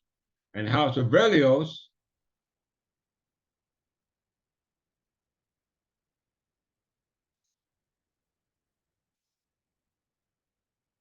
as we can see, was started by Francis I in Anglo-Saxon.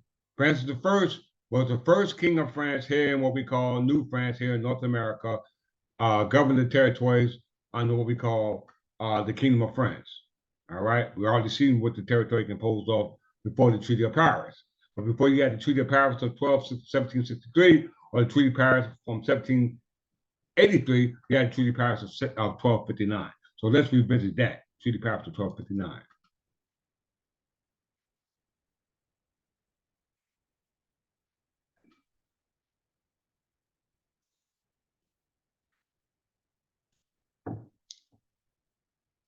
Treaty of Paris. The Treaty of Paris, also known as the Treaty of Alderville, was a treaty between Louis IX, King of France, and Henry III of England, agreed to on the 4th of December, 1259, ending the 100-year conflict between the Capetan and Plantagenet dynasty. Did you hear that?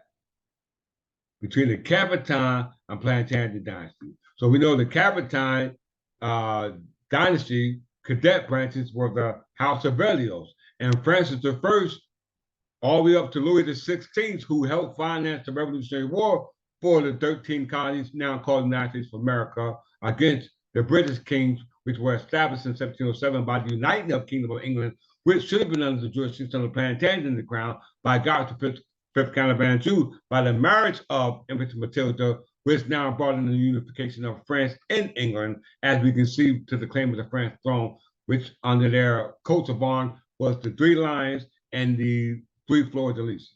All right.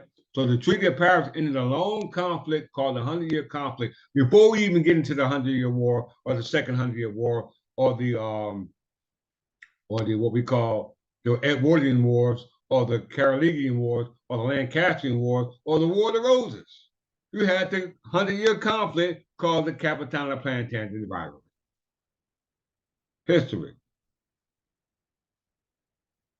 Let's go ahead. Capitana Plantagenet rivalry. That is something else.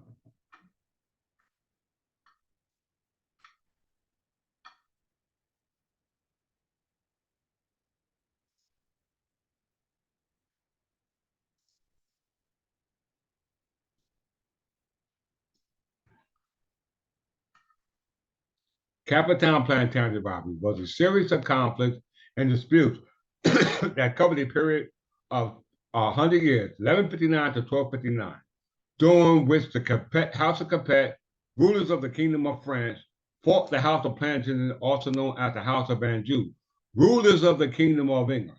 So the Plantagenet crown were rulers of the Kingdom of England as a result of the marriage to Godfrey V, Count of Anjou, married to Empress Matilda, the daughter of Henry I, who married Matilda of Margaret of Scotland, who was a descendant of Edmund Ironside, the son of Ethelred Anready, the son of our Jesus Christ, who descended down from his family, Alfred the Great, and on down to what we call Time Immemorial. All right, so the House of Capet, rulers of the Kingdom of France, fought against the House of Plantagenet. All right, also known as the House of Anjou, rulers of the Kingdom of England, to suppress the growing power of the Plantagenet to control Angevin Empire. Some historians reference the series of events as the First 100-Year War. Everybody understand that?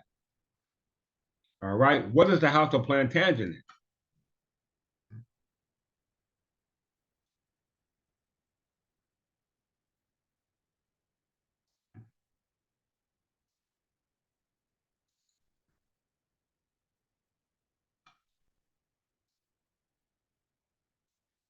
House of Plantagenet was a royal house which originated from lands of Anjou in Normandy, France. The family held the English throne from 1154 with the assistance of Henry II at the end of the anarchy to 1485 when Richard III died in battle. Under the Plantagenet, England was transformed. The Plantagenet king were often forced to negotiate compromises such as the Magna Carta, which has served as constraining the royal power in return for financial military support. The king was no longer considered an absolute minority in the nation, holding the prerogatives of judgment, feudal tribute, and warfare, i.e., free and common soldiers, but now also had defined duties to the kingdom. Underpinned by a sophisticated justice system, a distinct national identity was shaped by their conflict with the French, Scottish, Welsh, and Irish, as well as by the establishment of the Middle English as the primary language. Who was the founder of the Plantagenet crown? Godfrey V, Count of Anjou. All right, as we can see, Godfrey V, Count of Anjou.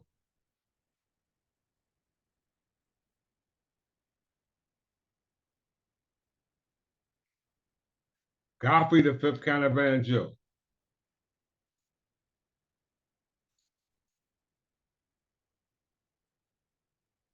Godfrey V, Count of Anjou, the handsome or the fair, or Plantagenet, was the Count of Anjou to reign in Maine.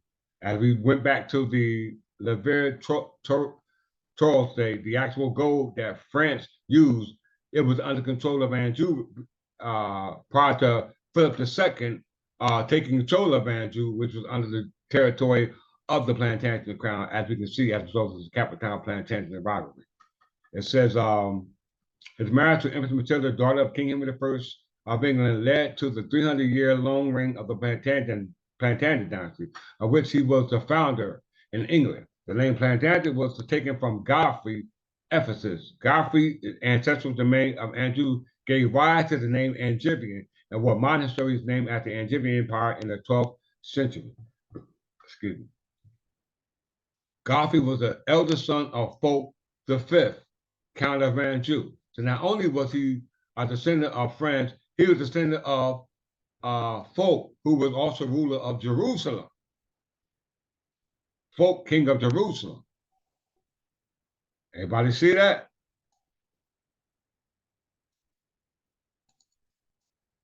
Fulk, also known as the Fulk the Younger, was the Count of Anjou from 1109 to 1129, the king of Jerusalem with his wife from 1131 to his death during the reign of the Kingdom of Jerusalem. Everybody know that? See that? The Kingdom of Jerusalem. Let's go back to the King of Jerusalem.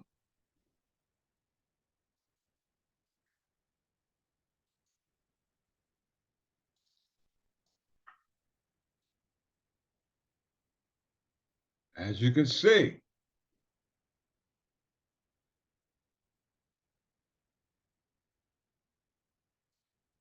Kingdom of Jerusalem, also known as the Latin Kingdom of Jerusalem, was the Crusader state that was established in Levant immediately after the First Crusade. It lasted for almost 200 years from the ascension of Godfrey of Bouillon. Godfrey of Bouillon was a Frankish king. He was protector of the Holy Sepulchre.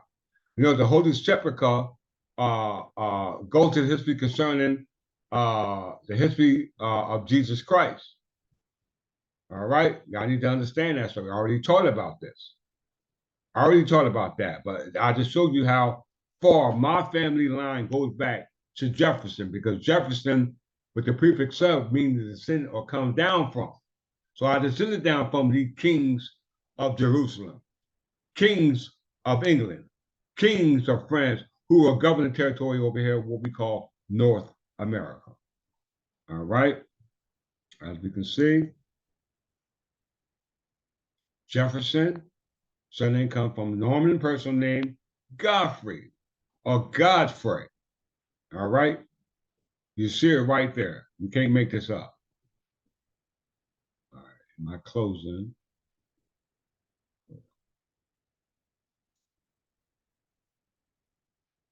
Yes, let's go here. Treaty of Alliance.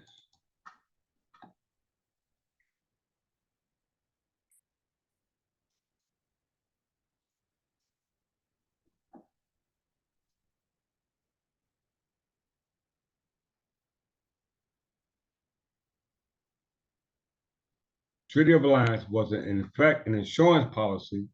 Make sure y'all see this in closing.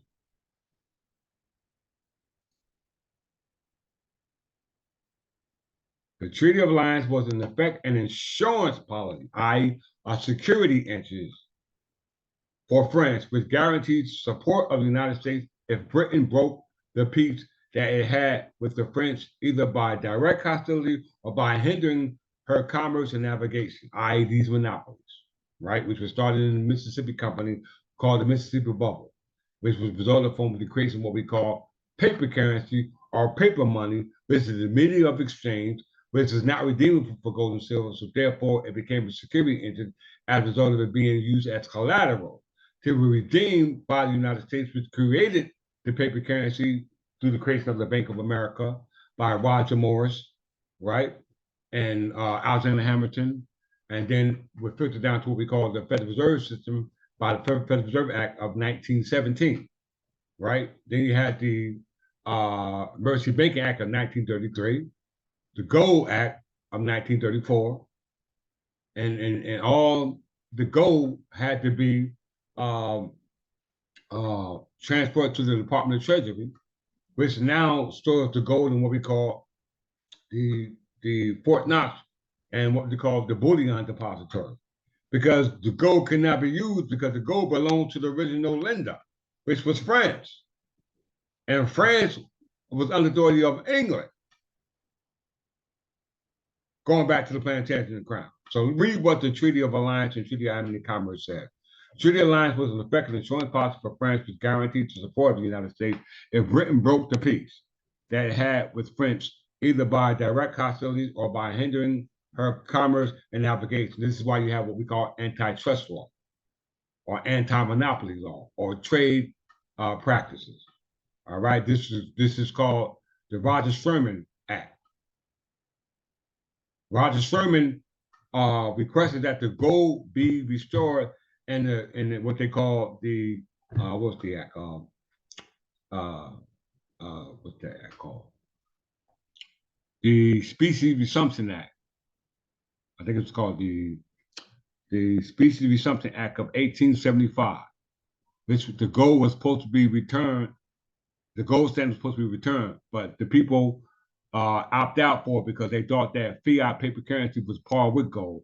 And as a result of that, he passed an antitrust to prevent people using the paper currency, which was the medium of exchange used as a trade commodity, which is a violation of trade law. Because how are you going to compete with the competitor?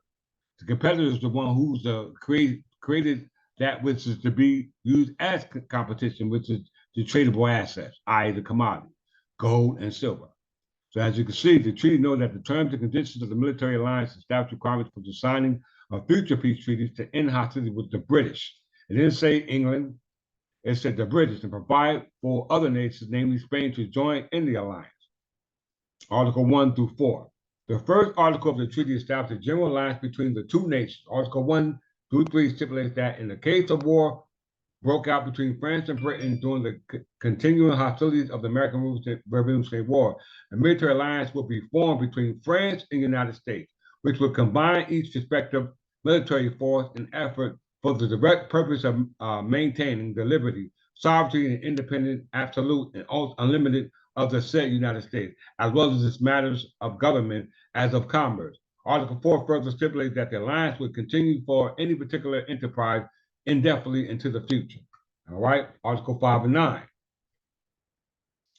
The portion of the treaty preemptively divided any lands obtained by Great Britain by successful military campaigns or concessions made by Britain in peace treaties to end hostilities with the signing nations. The United States was effectively guaranteed control of any land that it could gain possession of in North America, besides the islands of St. Pierre and Miquelon, which France had retained possession of after the 7-Year War or the Indian War, French-Indian War, and Bermuda since King Louis XVI of France renounced forever the possession of the islands of Bermuda, as well as any part of the continent of North America, which before the Treaty of Paris of 1763, or in virtue of that treaty, were acknowledged to belong to the Crown of Great Britain, or to the United States, hereto called British colonies, or which are at the time or have lately been under the power of the King and the Crown of Great Britain.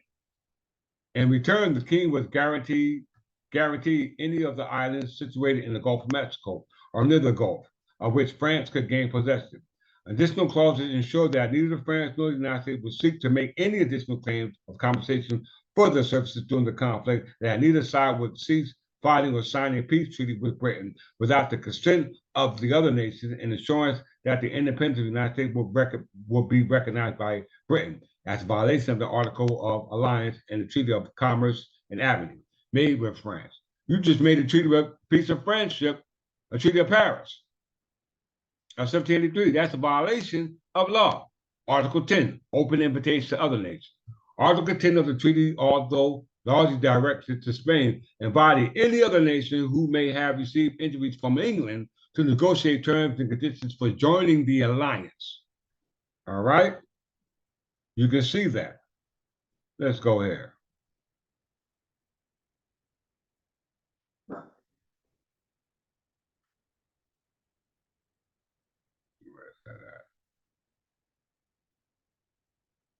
Deterioration relations.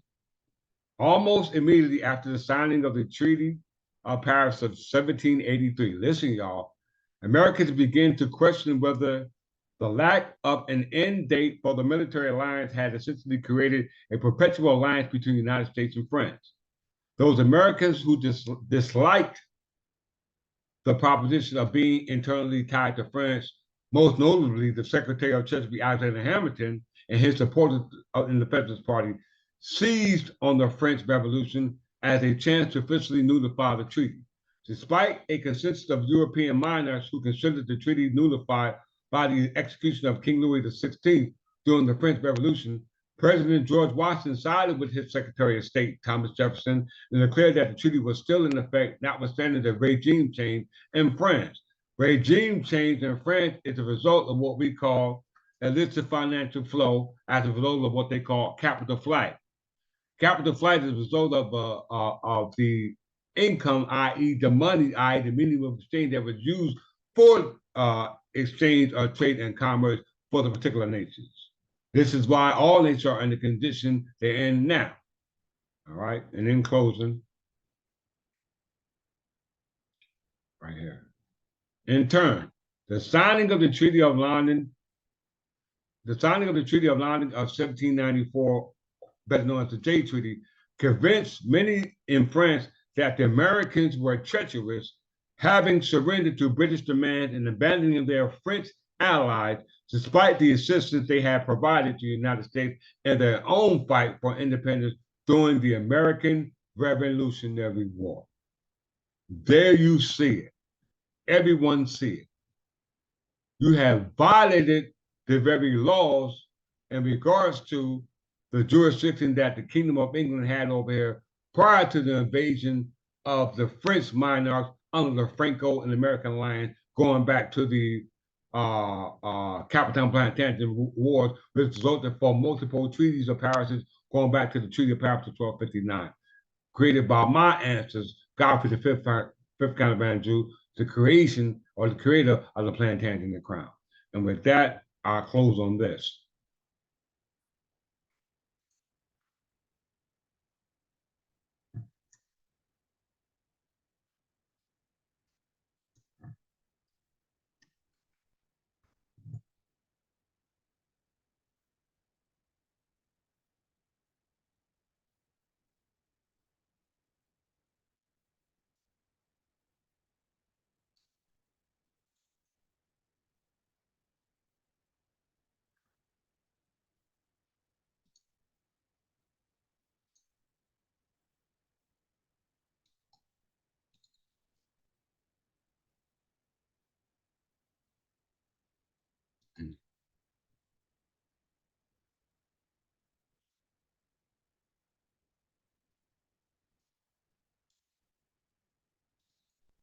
Check it out, y'all.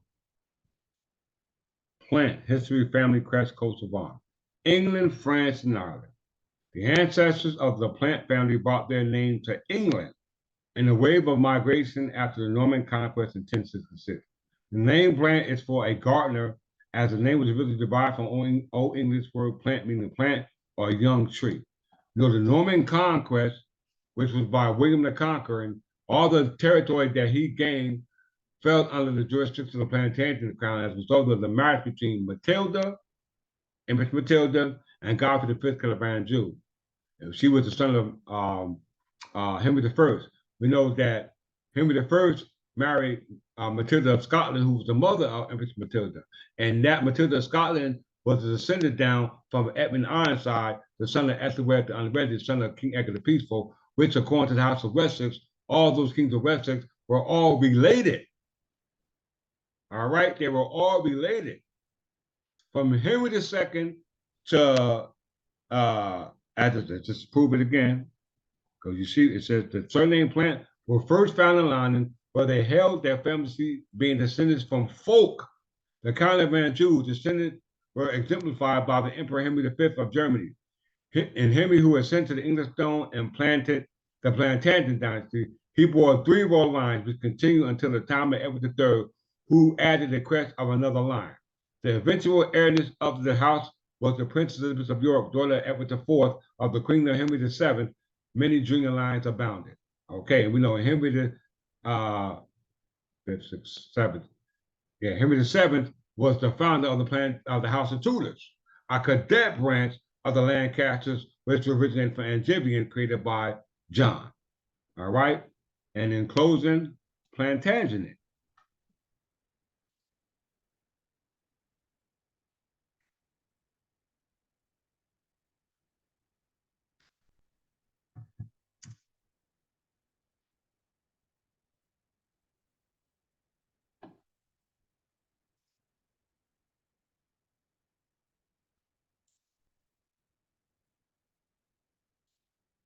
Plantagenet.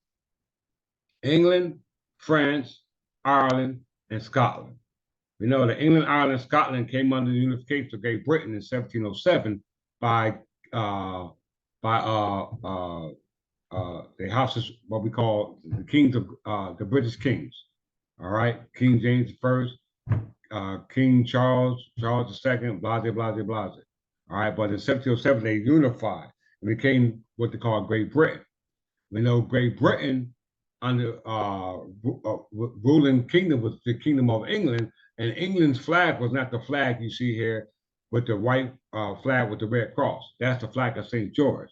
England flag is the banner of England, which is composed of what we call the three lions. And the three lions you see here is on the banner of the Plantagenet crest, founded by Godfrey the Fifth, of Anjou, where it says that named Plantagenet reached English shores for the first time with the ancestors of the Plantagenet family as they migrated following the Norman conquest. Plantagenet is the name for a garden as named, and the name was originally derived from the Old English plant, meaning plant or young tree. The same definition that you read from plant. All right. So in lieu of that, my line in genealogy rests upon my grandfather.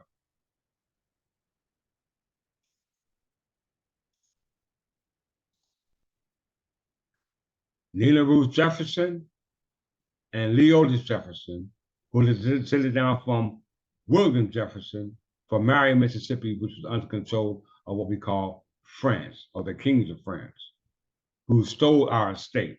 My grandmother and grandfather standing under a vine tree. They migrated here to Jersey, now what they call Channel Island, because Jersey is actually part of the Channel Island, or the biggest island in the Channel Islands, which never lost their authority, which falls under the jurisdiction of what we call the crown. All right. And I'll take you back to the ancestry for all those who rely upon that. I didn't need to rely upon that because the Jefferson's name, surname says it all right there. All right. So with that, I love you all. And I wish that you all will understand how important it is to know who you are in regard to your vast estate that has been taken from you. So with that, I say peace and love. Signing out.